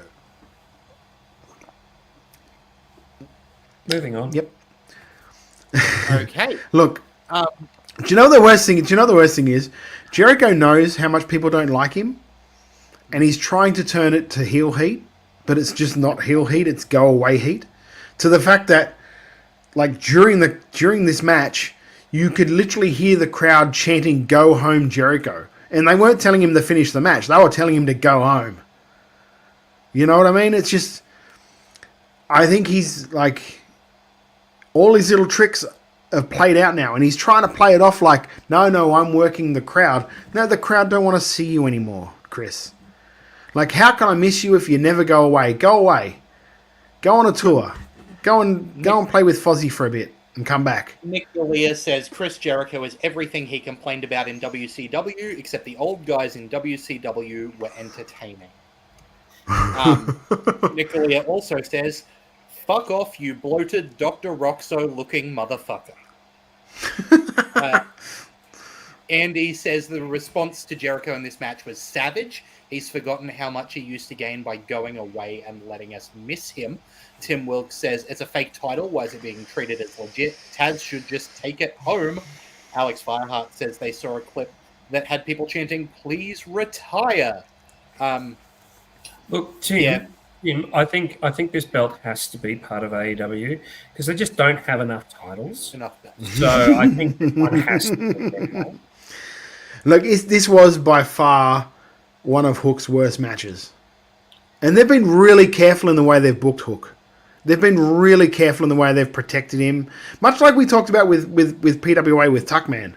Like AEW, the one thing Tony has done well, and that is booking Hook.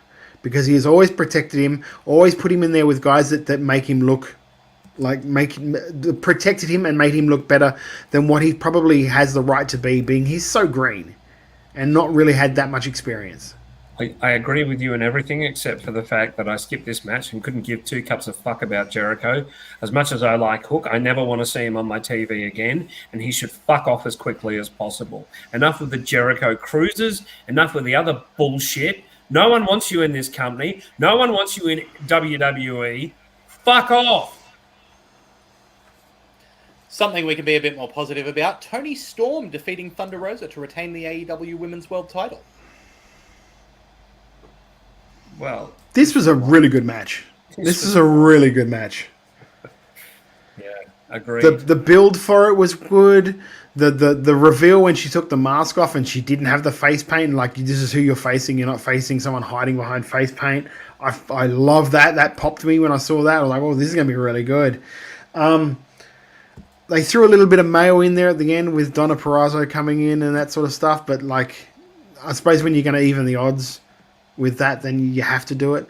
But yeah, I really, really enjoyed this match. I thought it was really good.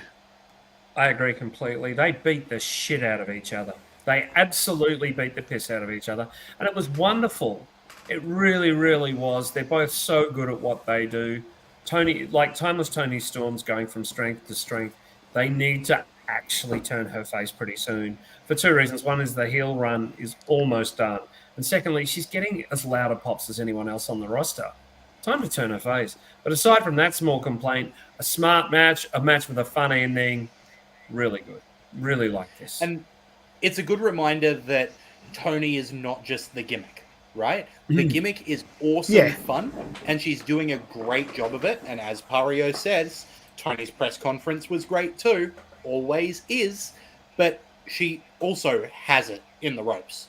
Like, you know, and I mean, speaking of a match that's got it between the ropes, 32 minutes 40 was the final time for Will Ospreay defeating Bryan Danielson in the other non-title match on this card. I don't know how to talk about this match. Well, try it. It's a podcast. I mean... Okay. Ow! Sorry.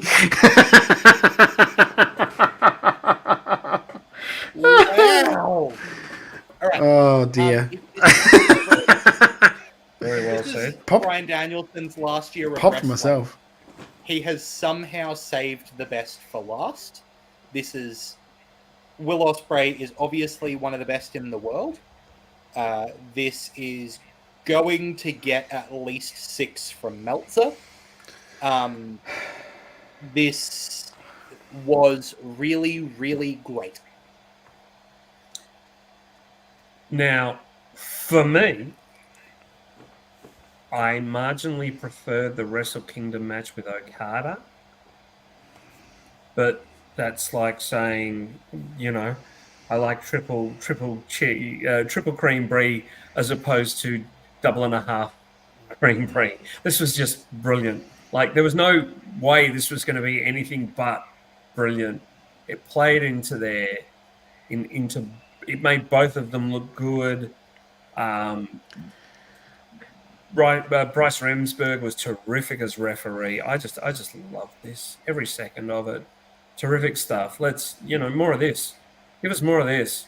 Yeah, as you said, it's Danielson's last year wrestling. I've got a question later in regards to this, but I think this was just fantastic. Wrestling was the winner. Yeah, it was great. Before I send it off to Todd, right, I do want to acknowledge that this style of match is very AEW New Japan, finish spam, them staring at each other as Ospreay takes off the elbow pad, and how many hidden blades and running knees do you want to see kicked out of, right? Like, there's definitely an element of this was great. I prefer the style of match that Io and Bayley had at WrestleMania to this style of match, right?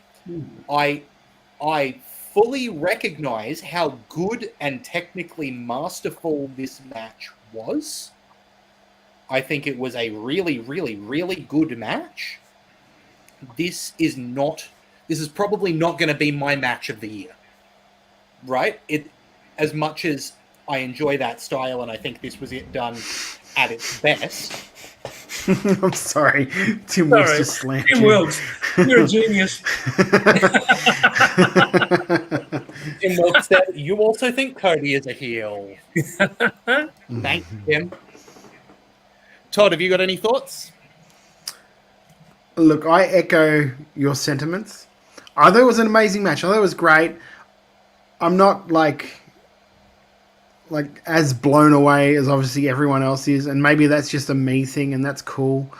The no selling took me out of it a lot, and the insistence of headbutt spots and dropping guys that have got history of spinal injuries, neck issues on their head just doesn't sit well for me either.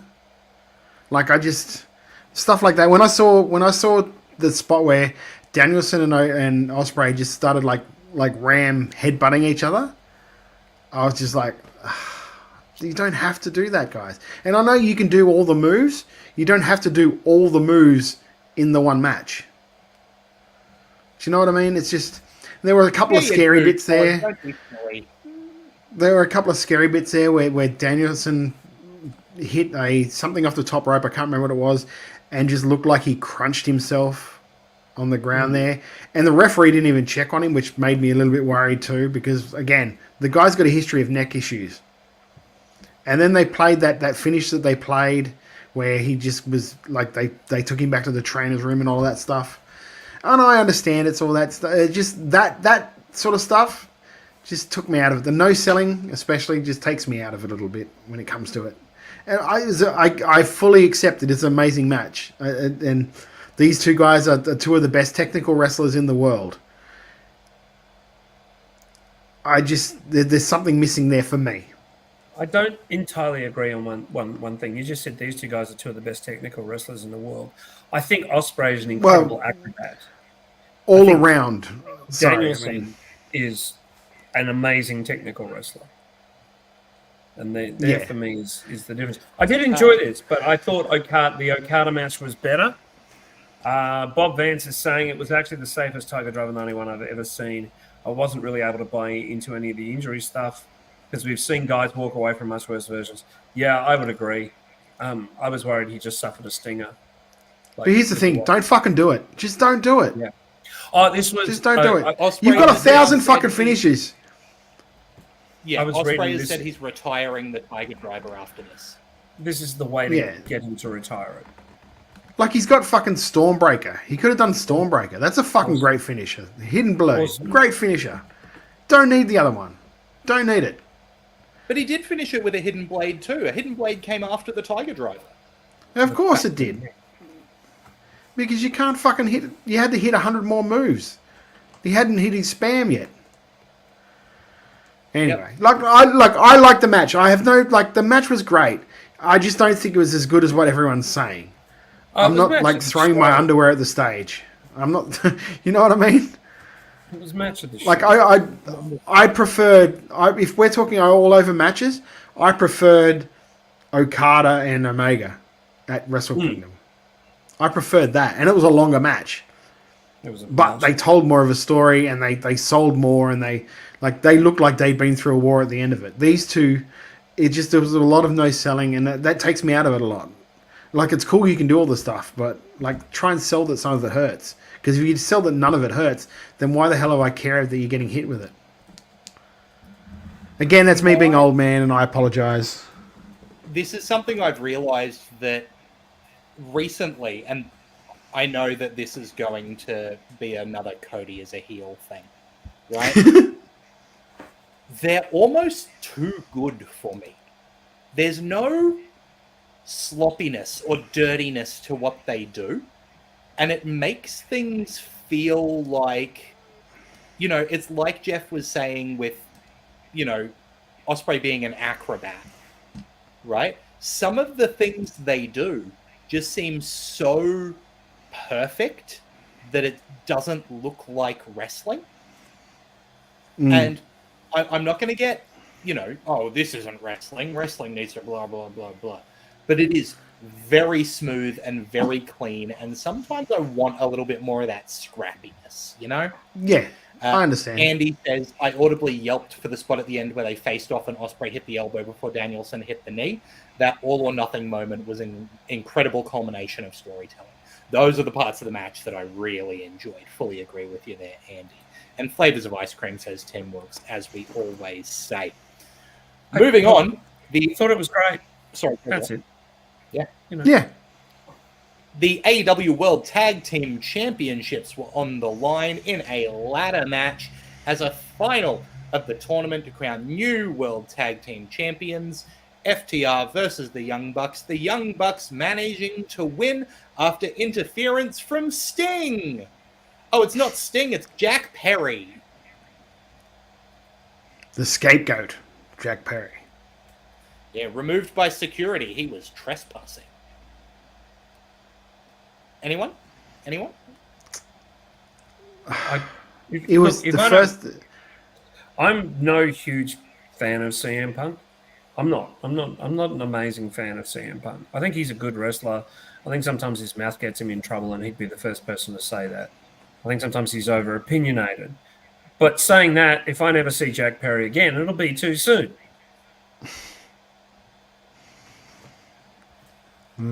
Dear. He's Keanu with the fire.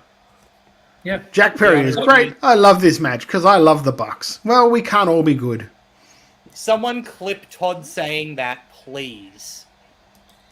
This match is the embodiment of meh, says Nick. Yeah, I couldn't agree with you more, mate. 100%. I am a FTR mark. I love FTR. I think this is one of the matches that I'm just like, okay. Like, I knew what was going to happen. We all knew what was going to happen. We all knew that Jack Perry was going to come in. None of us are shocked about that because they've been dropping the hints for a while. And it's great that they're setting up this whole six-man feud when one of them is signed for WWE. It's awesome. How? Wait, what's the six-man feud? Oh, the Young Bucks and Perry against FTR and CM Punk. And Punk, yeah. Yeah. It's a great feud to set up when the guy's signed for fucking AEW. It was absolutely Tim saying the worst. Go on, sorry, Locke. Yeah. Yeah, Tim Wilkes saying this is the worst FTR versus Bucks match. I was going to comment, how many years did these two teams pitch facing off against each other while they were in different companies? How many years? They saved the worst for last. That, this was nothing. This was absolutely nothing. Dax bled like a stuck pig for it, and the effort was there. It's just I think everyone was just waiting for Perry to come out, to be honest with you.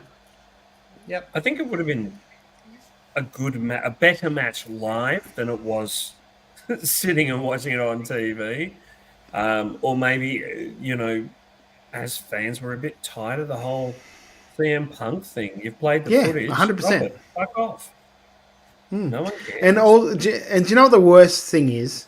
The worst thing is that they've got all this heat for Jack Perry and all that stuff. As soon as he comes out of Dynamite and cuts a promo, that'll die.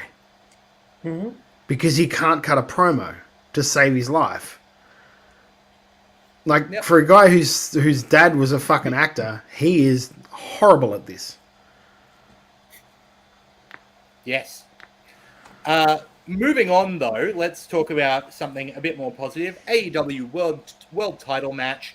We have a new AEW World Champion as Samoa Joe is defeated by Swerve Strickland.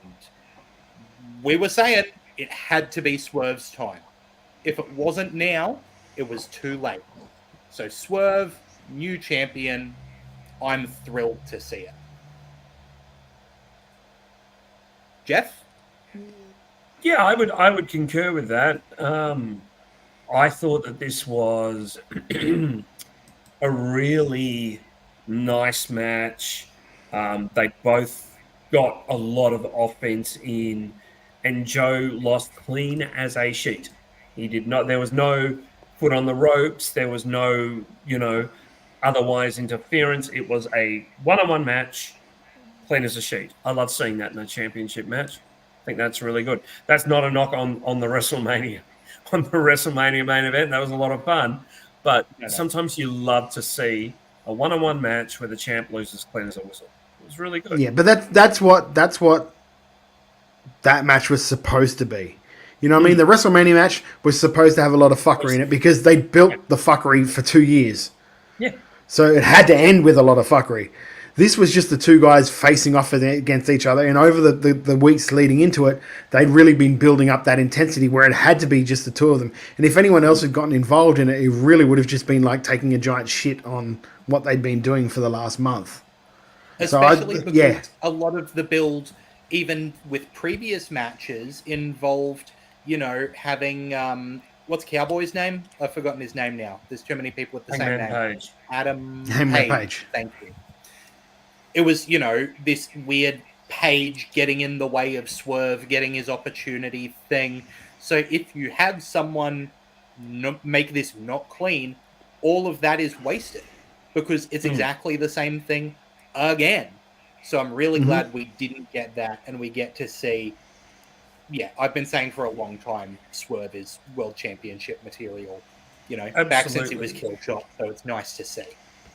And one lovely touch is that the jacket he wore was identical to a jacket that Jimmy Rave had worn in Ring I think it was Jimmy's jacket. It was actually Jimmy's jacket. Oh, that's what I hear. That's what I hear, yeah. That's just lovely. And I thought this was a beautiful match and a great way to sort of give Swerve his moment. I'm very happy. Very happy. Absolutely. Nice to end on a positive note for that stacked Dynasty card. Worth mentioning as well the 0-hour results. We had Trent Beretta defeating Matt Sydal, Shibata and Orange Cassidy defeating Shane Taylor Promotions, but most importantly, the AEW World Trios titles and the ROH World Six-Man Tag Team titles unified, with Bullet Club Gold defeating Billy Gunn and the Acclaimed to be the unified six-man tag champions. We reckon Bullet Club Gold was the way to go. I definitely think it was. Yeah, I think all three of us. Nikolai said Swerve actually feels like a guy who's a star now, not a TV star from a decade ago. Good call. Very good call. Yeah, that's true. Agree, Nick. That's true. I know we haven't talked about it, and it hasn't really made things, but the rap before the match was abysmal. So bringing up Driz was bringing up the sexual stuff with HR and all of that stuff. I was just like, oh, come on, man. Like, did you have to do? You didn't have to do that. So, and all I keep seeing online is now they're just everybody wants Bowens to go out on his own and kick Caster to the curb, or one or the other. Yeah, one or the other. So it's like, I think that I think the 15 minutes are up for those guys. I think Bullet Club Gold. I was going to say the same thing. I think that the Acclaim, they're really getting silence now. They're getting absolute silence. It's really not good. Yeah, and just it's a shame. It's a shame that the problem is, and like Keanu says, I thought Tony had control over his raps. So did I, but apparently not. And if he did, and still let this go to air, that's even worse. It's one of those things which is, again, the blessing and the curse of AEW, where they're given a lot of freedom to be able to do their own stuff, and the problem is they're given a lot of freedom to do their own stuff. Yep, absolutely. Let's talk about the other side of the fence then. WWE has Backlash coming up. So far, we have the men's world title matches confirmed. That will be WWE Champion Cody Rhodes taking on AJ Styles and World Champion Damian Priest defending against Jey Uso. Do we see either of those titles changing hands on that show? Absolutely not. Of course not. Of course not. Unless there's an injury. Yeah. But no. Although Cody and AJ will be a good match. I think they'll both be good. Fantastic. I think they'll both be very good. And I think that Damian Priest has a lot to prove as champion. You know, he held that Money in the Bank briefcase for a while, and Backlash last year was kind of where he shone the brightest. So I think that's going to be a big showing for him. And speaking of champions, Becky Lynch winning the vacant WWE Women's World title on Raw. A little bit not the hugest fan of this, just because Becky just lost a match for that title. And last week. So, and I would have liked to have seen someone come off a win to win that title, though maybe I'm just biased because I really thought Shayna should win it, and I would really like them to heat up Shayna Baszler, please, thank you. That's not heating up. That's not heating up Shayna. That's microwaving Shayna. Yeah, you know what Shayna I mean. It's not. You're not doing it like. It's not like this whole thing was planned. No one planned for Rhea to get injured. Rhea would have just kept walking on with that title. So they had to go with what they want. You couldn't give it to Liv, because if you give it to Liv, then she's got to hold that belt till Rhea comes back. And there is no way Liv can hold that belt till Rhea comes back and keep her heat. It's just not. I just don't think she has that in her. She's a short-time heater. If they build her up slowly by taking out other people, that's cool. But they can't just give her the belt now and have her defend against all these people until Rhea's good to come back, because it just won't work. Yep. So I completely understand why you put the belt on Becky Lynch, because Becky Lynch can work with the multitude of the roster and put on good matches, and it'll be fine until you want Liv to come in and be a real shit and steal that title. Just like Racing 1977, it should be Maxine. No, I don't know if you're joking or not, but it absolutely should not be Maxine Dupree. Maxine definitely is improving in ring. We're seeing it week by week, and commentary are leaning into the fact that she's improving. But good God, no, don't give her a world title. Oh yeah, there's no possible way. Nia Jax, like Keanu says, what about Nia Jax? I think that would have been cool. Nia Jax is actually growing on me a little bit with this run, because she's a lot more comfortable. It feels like she's a lot more comfortable being a being a heel now. A lot more comfortable being a smart ass. A lot more comfortable in that sort of role. Don't know if she's quite ready to be able to carry the world title when you have to work with a multitude of women that like there are some women that are really good, like your Shaynas and your Beckys and your girls of that ilk, but there are also a lot of girls that you will have to carry a lot of the time, and Nia, that's not exactly a strong point of hers. No, so that's why Becky for me is the call. She's great as essentially the Big John stud, the person who's never going to win the belt, but will be threatening to everybody with it.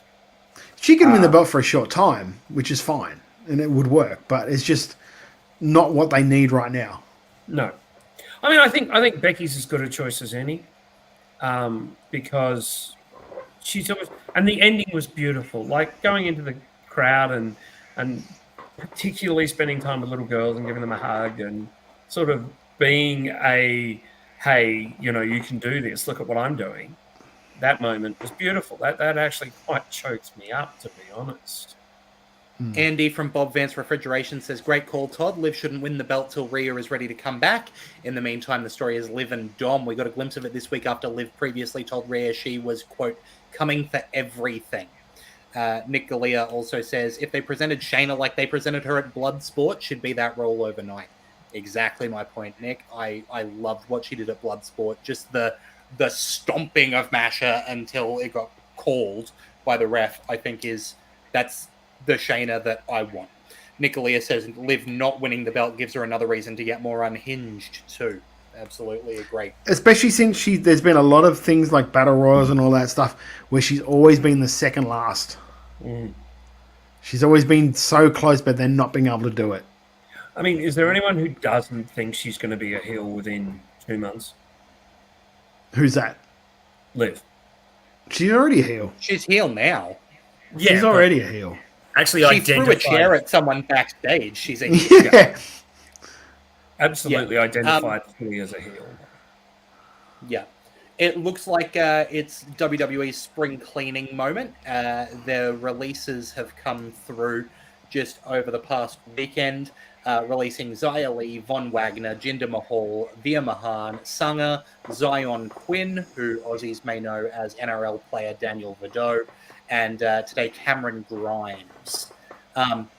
As much as I would have liked to see success for Daniel Vidot, considering that he and I went to the same high school, it really felt like he was spinning his wheels in NXT, and he's got a great look, and that was about it. The Veer Mahan and Sangha I'm not shocked by. Jinder Mahal felt like a utility player that was, could have been used more than they did use him. But I also feel like WWE has a big wealth of utility players at the moment. And so maybe they feel like they don't necessarily need someone of Jinder's age who, again, maybe if they decide they want Jinder and they want to push for that Indian market again, they might be able to pick him up again. Who knows, right? Von Wagner, I think, is a guy who was interesting at times in NXT, but never really showed a consistent enough character that felt like it was going to go forward. Homeboy looks like a caveman. Let's just be honest. He's got a Cro-Magnon skull. Oh yeah. Xia Li was really good, and there's been a lot of outpouring of support for Xia Li on social media. So that's a bit of a shame, but also it's at a point in WWE where the women's division is stacked, right? It's no longer, they released a good woman, this is a tragedy, because they do have more great women than they know what to do with. Here's me putting on my conspiracy hat. Do you think Xia Li was released so she can go over and work for Rossi's new promotion? Oh, wow. Xia Li and Marigold. I can see it. It makes sense to me. It makes sense to me. Look, we can't use you right now, but look, we're going to release you. You can go over to, like, Rossi's got a role for you at thing. Rossi and, like, do you know what I mean? It just makes, I was thinking about it today. Like, why would you release her when she's such a good worker? And I know you don't really have a place for her because they've got so many people, so many girls at the moment. That Battle Royal alone, because I think that was a one brand Battle Royal. And to have all the women that they had in that Battle Royal and still be a very strong, like a strong load of women that weren't in that thing, just tells you that they've got that depth where they could send her to. Absolutely. That's just me putting on the conspiracy. I was going to say something similar because I was also going to mention Cameron Grimes, who today the information came through about his release. I am wondering, knowing the new direction that NXT is going in, obviously Cameron Grimes got a main roster call-up, as did Jia Lee. Both of them were on the main roster, but they felt like they were good and had done all that they had to do in NXT, so they were up on the main roster without really having a spot for them. I wonder if, knowing that NXT is now more in the direction of taking athletes and teaching them the sports entertainment side of it, when they have people like Jia Lee and Cameron Grimes, are WWE going to go, we've got plenty of people on the show, you can go off and do what Jinder Mahal did a few years ago. You can go off and do what Drew McIntyre did. And if you want this, if you want to be a real star in WWE, go off, get the seasoning, and come back as the fully formed version of you, where we don't have to do all of that work. Because I think those are two people where it seems like I can see them coming back as new, better versions of themselves. I think the Cameron Grimes thing sticks a little bit because, and I'm not saying whether you're right or wrong, but because he was never really given a shot on that main roster. I don't think he was actually given an angle. And he is so he has so much charisma and so much ability on the mic and in the ring that it just kind of it sticks in my craw a little bit. In 90 days' time, he's absolutely going to kill it in NXT, in Impact. He's going to kill it on GCW. Yeah, I've no doubt that Tony will be on the phone to him to try and get him signed.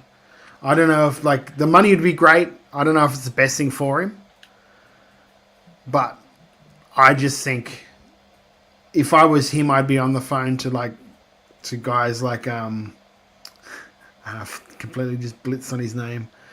Just was released by WWE. Does the whole politician type gimmick. Now, what's his name?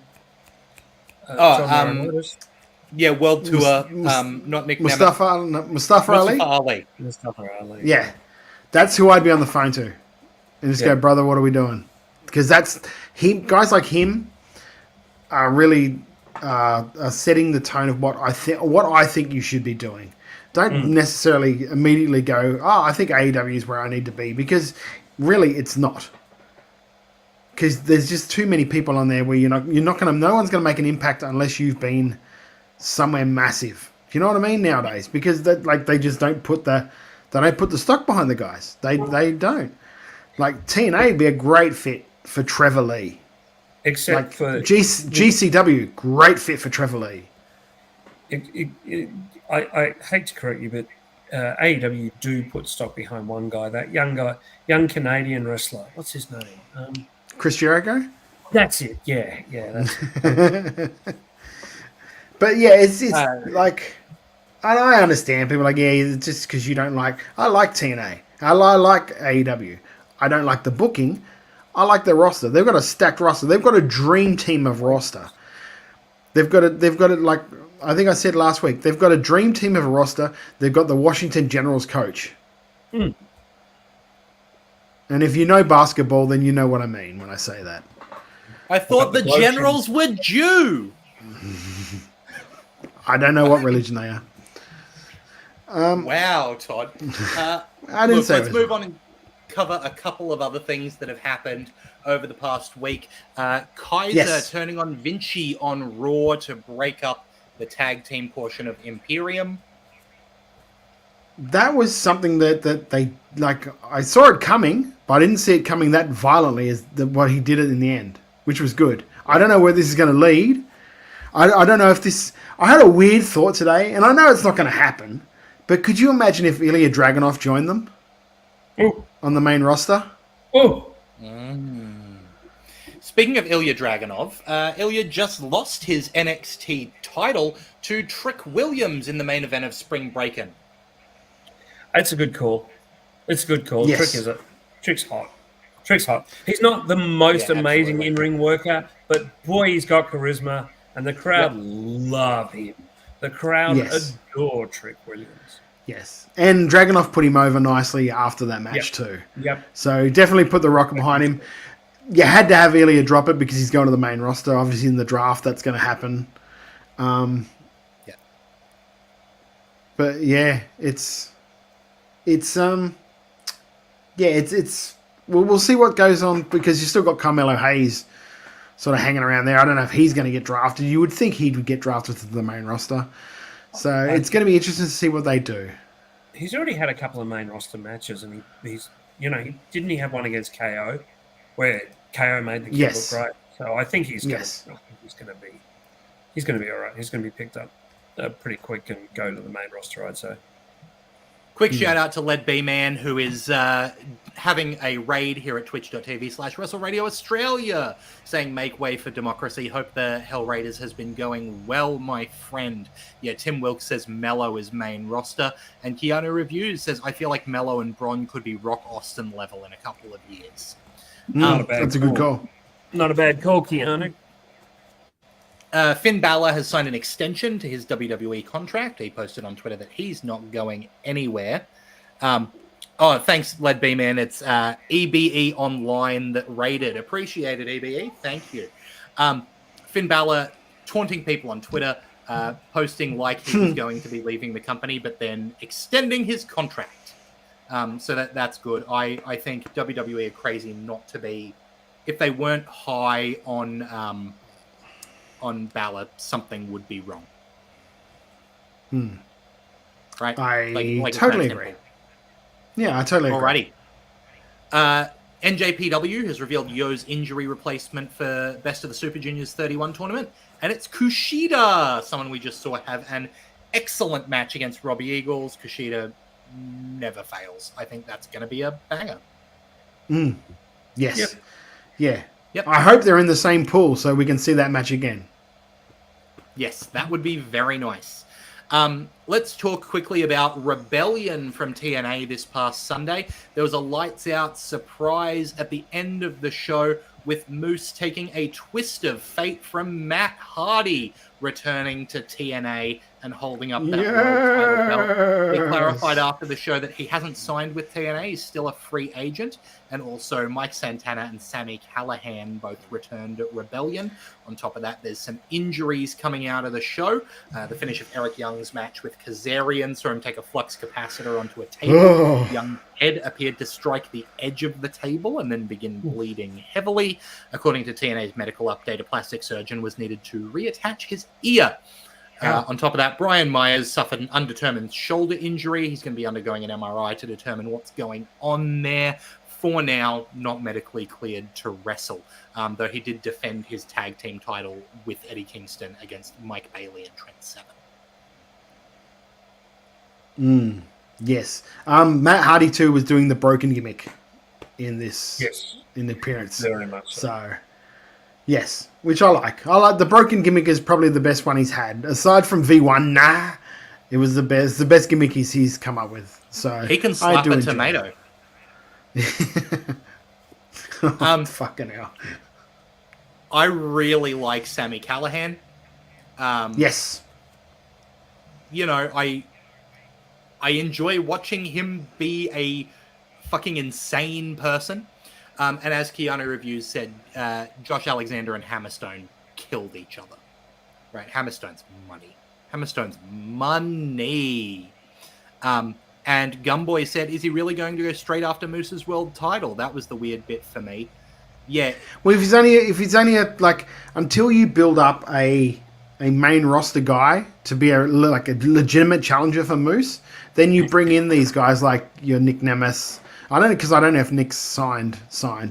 But you bring in guys like Nick Nemeth, you bring in guys like Matt Hardy for Moose to go through and to build until you have that babyface on your roster that is fighting for the right of TNA and will bring that title back home. Well, yes, Josh Alexander could be the guy for sure. It's also to pop a rating. It's also to give that, Matt Hardy's there. Let me have a look. Yeah, 100%. That's exactly what it's for. It's what like local wrestling feds do. To be honest with you, like if we bring someone up, we bring up a big name to take on our champ. That's because we're building someone underneath. He's not quite ready to challenge our champion. So until then, let's give our champion some matches against guys that are well established around the country that people might know, that can get good matches, and just keep that title reign going until you have that babyface ready to start their program with them. And it's a good time killer, and they're going to get good matches out of it. So, yeah, that's how it's done. Speaking of good matches and good wrestling in general, we're going to talk about what we thought was good and what we thought was not so good in the segment that we're named for, Chicken Salad, Chicken Shit. First off, what was horrible? Let's start with the chicken shit. I'm going to dibs it first because I'm the one in the middle, so I get to do that and say, why the fuck did AEW give that man another belt? Jericho is a champion again? Fucking please. God damn. What is that company doing? Are you fucking kidding me? Chicken shit city, baby. Jeff. Why is he on the fucking television? Why is he there? Why doesn't he just go away for a while? I don't want to see him. I don't care whether he wins a belt. I don't care whether he's lighting his farts on fire and blowing blueies. I don't care. I don't want him on my TV. What did Bluey have to do with this? Baby. It's absolute bullshit. Todd? Didn't think Bandit was going to cop strays here. Go, Todd. Yeah, I know. Tell me about it. I was not a fan of the way that they have started this Gable turn this week, where he berated everyone from Alpha Academy. I get why they did it because it's more of a slower turn for him.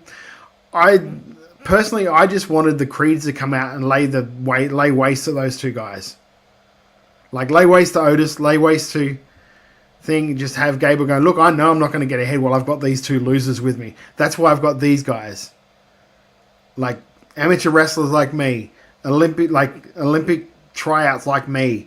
These guys are exactly what I embody as being great, and that's why they're with me. It just felt, I understand it's a first step and it's all that, but I just wanted something a little bit more. There we go. That's the best way to say it. That is a good way to say it. Speaking of a little bit more, what did give us a little bit more? What was our chicken salad for the week? Take it away, Jeff.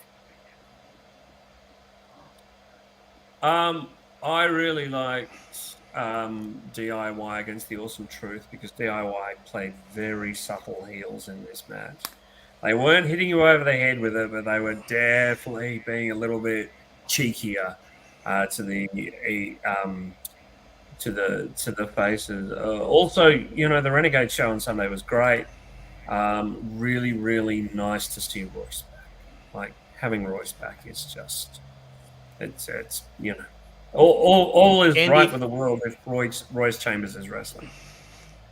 Andy from Bob Vance Refrigeration concurs. His chicken salad was the Renegade show on Sunday. They present such fun, well-paced shows, even without a real banger match. They're great shows that tell fun stories. The Ambush are a great presentation, and seeing Royce and Gino on Sunday was amazing.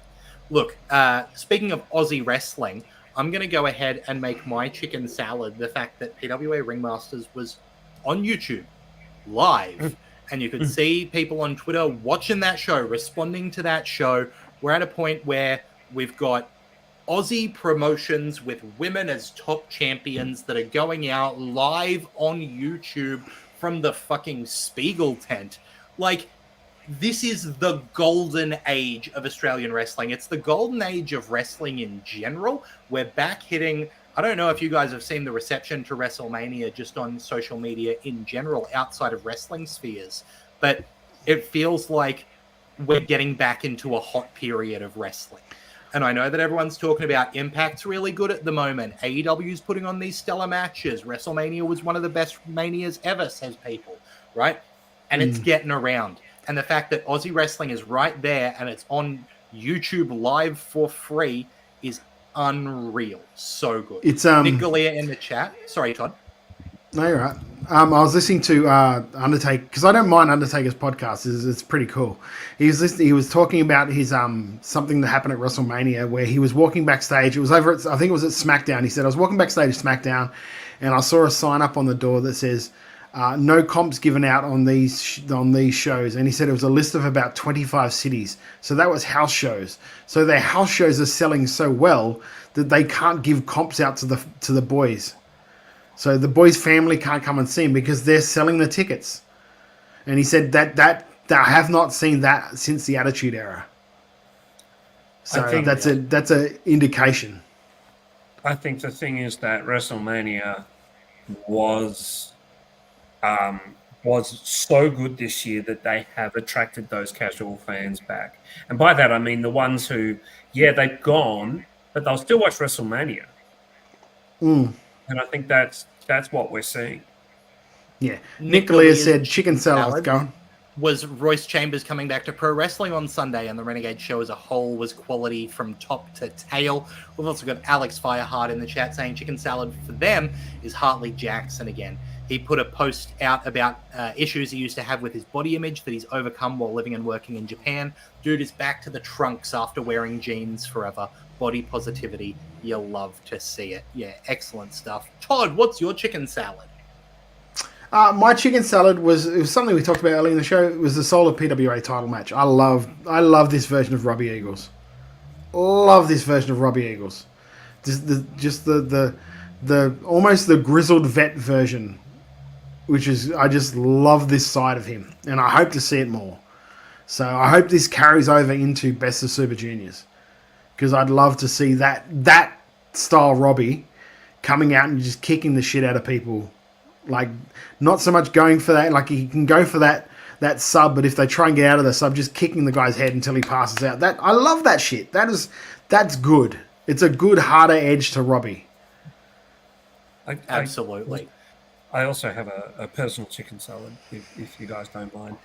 For the last 3 Sundays, I've put on WrestleBrania, a show I love doing and I love presenting.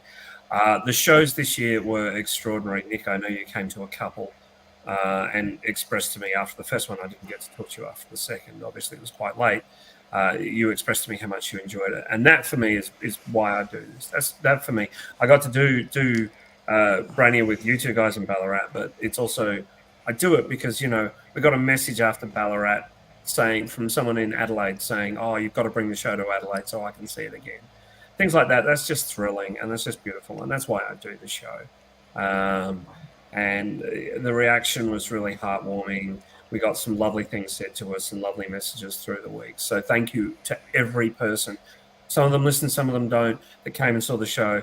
Thanks to Bros, Welchie, and Bo for being with me on this one, and we'll see what happens next. But thanks so much to everyone that came along. It means a lot. And speaking of coming along to shows with wrestling, like in Australia right now, it's stacked. If you want to see wrestling in Brisbane this weekend, 3 days left until Pro Wrestling League presents Chaos Theory. Todd with the image ready to go. Good on you, mate. That one's got a 6-pack challenge for #1 contendership with Ryder versus Mac versus Riley versus McCarthy versus Renegade versus CJ. Talk about stacked. Decadence versus Waycall's Most Wanted versus Zach Reynolds and a mystery partner. There's Chris Dink's Tag Team Therapy. There's Rufio versus JJ Avery. Bobby Bishop's got an open challenge. Beep and Yeet versus Stockman and Culture. We've also got the open weight title on the line with Trent O'Day defending against EC Diamond, which... holy cow, what a match. And the main event, Outback Adam defending the Pro Wrestling League Championship against Big Business Sam Cannon. I love watching Sam Cannon work. That dude is so unreal. Yeah, EBE Online says still can't believe you can fit a ladder in that venue. Yeah, you can. I adore Sam Cannon's work, and seeing him potentially take that title from Outback Adam is going to be really exciting to watch. The following week, also remember, Rufio's got that thing where he can cash his title shot in at any time. So who knows what could happen? Yeah, very good point. The weekend after, on the Saturday the 4th of May, it's MCW High Stakes. Another stacked card. You got Jarvis versus Shen, Robbie Thorpe versus the Tuck Man, Mitch Waterman versus Mick Moretti, who of course will be accompanied by Shadow Alley. You got Edward Dusk versus Lucky O'Leary. You got Tommy Knight versus Caveman Ugg. The MCW Women's Championship is going to be online with Delta defending against Erica Reed. And the Icons, the team of Adam Brooks and Rocky Monero, are going to defend those MCW Tag Team Championships against the Natural Classics. What a card. I mean, if nothing else, Delta versus Erica and the big meaty men slap and meet of Tommy Knight versus Caveman Ugg. Wowza. Like, that's going to be a hell of a show. And also, Lachlan, you and I will be up in Maryborough on that night too.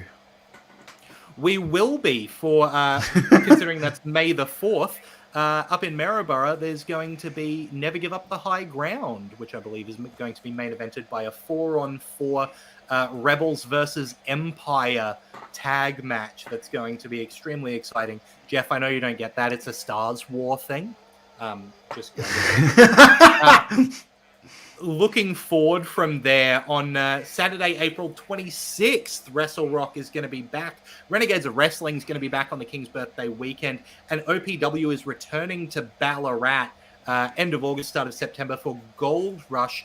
And just announced for that, Mustafa Ali making his way down for OPW. So that is a huge get.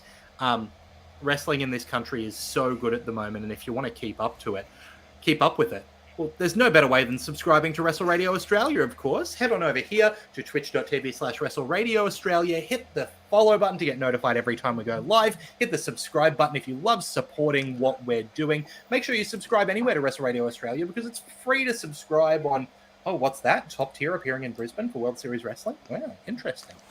Make sure you subscribe to Wrestle Radio Australia for free on YouTube, Apple Podcasts, Spotify, Podcast Addict, wherever you get your podcasts. We're there. You can subscribe. Our socials are at Wrestle Radio AU on Twitter and Instagram. You can also visit Todd at Beast Eastman. You can visit Jeff at Jeff_Seti. You can visit me at Lachlan Albert. Jeff also does the Brainier thing, which you can visit at Wrestle_Brainier. Of course, wrapping up an incredible run of shows through the Comedy Festival and StarCast. So keep following that to see where WrestleBrania is going to pop up next. And, while you're cruising around the social media, pop on over to Apple Podcasts. Give us a review. If you give us 5 stars, that helps us get into more ears, helps us spread the love for Aussie wrestling, sends it around. We love to do it. And if you want to show that love for us by wearing some merch, you can. You can go to Redbubble. You can search for Wrestle Radio Australia. You can find the designs there. And if you buy them, the proceeds do not go to us. They go to Beyond Blue and Gotcha for Life, 2 awesome charities that support men's mental health here in Australia. And I got to say, I really enjoy that merch as well. It's very comfortable, and I get to rep the shirt with my face on it in comfort and style. So I don't mind that one bit. Is there anything else we got to mention, lads? You did a great job tonight, Lachlan, and you didn't break up or disappear for any length of time. No, well done. A miracle. Isn't it great?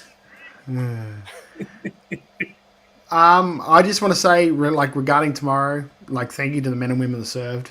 Thank you very much for that, and all respect to you, because I know I probably couldn't do it. To be honest with you, I'm just being purely honest.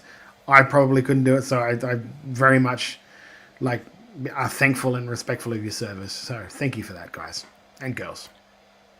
Yeah, hope everyone has a wonderful Anzac Day tomorrow. Jeff?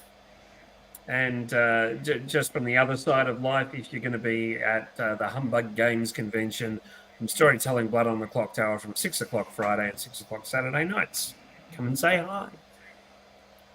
Well, it has been a great week of wrestling, and there's only more to come. So on behalf of Todd Eastman and Jeff Setti, I've been Lachlan Albert. Till next time, have a good one. Hold one! Andre! Yes! From out of nowhere! Hold two! Armbar! Who are you to doubt El Dandy?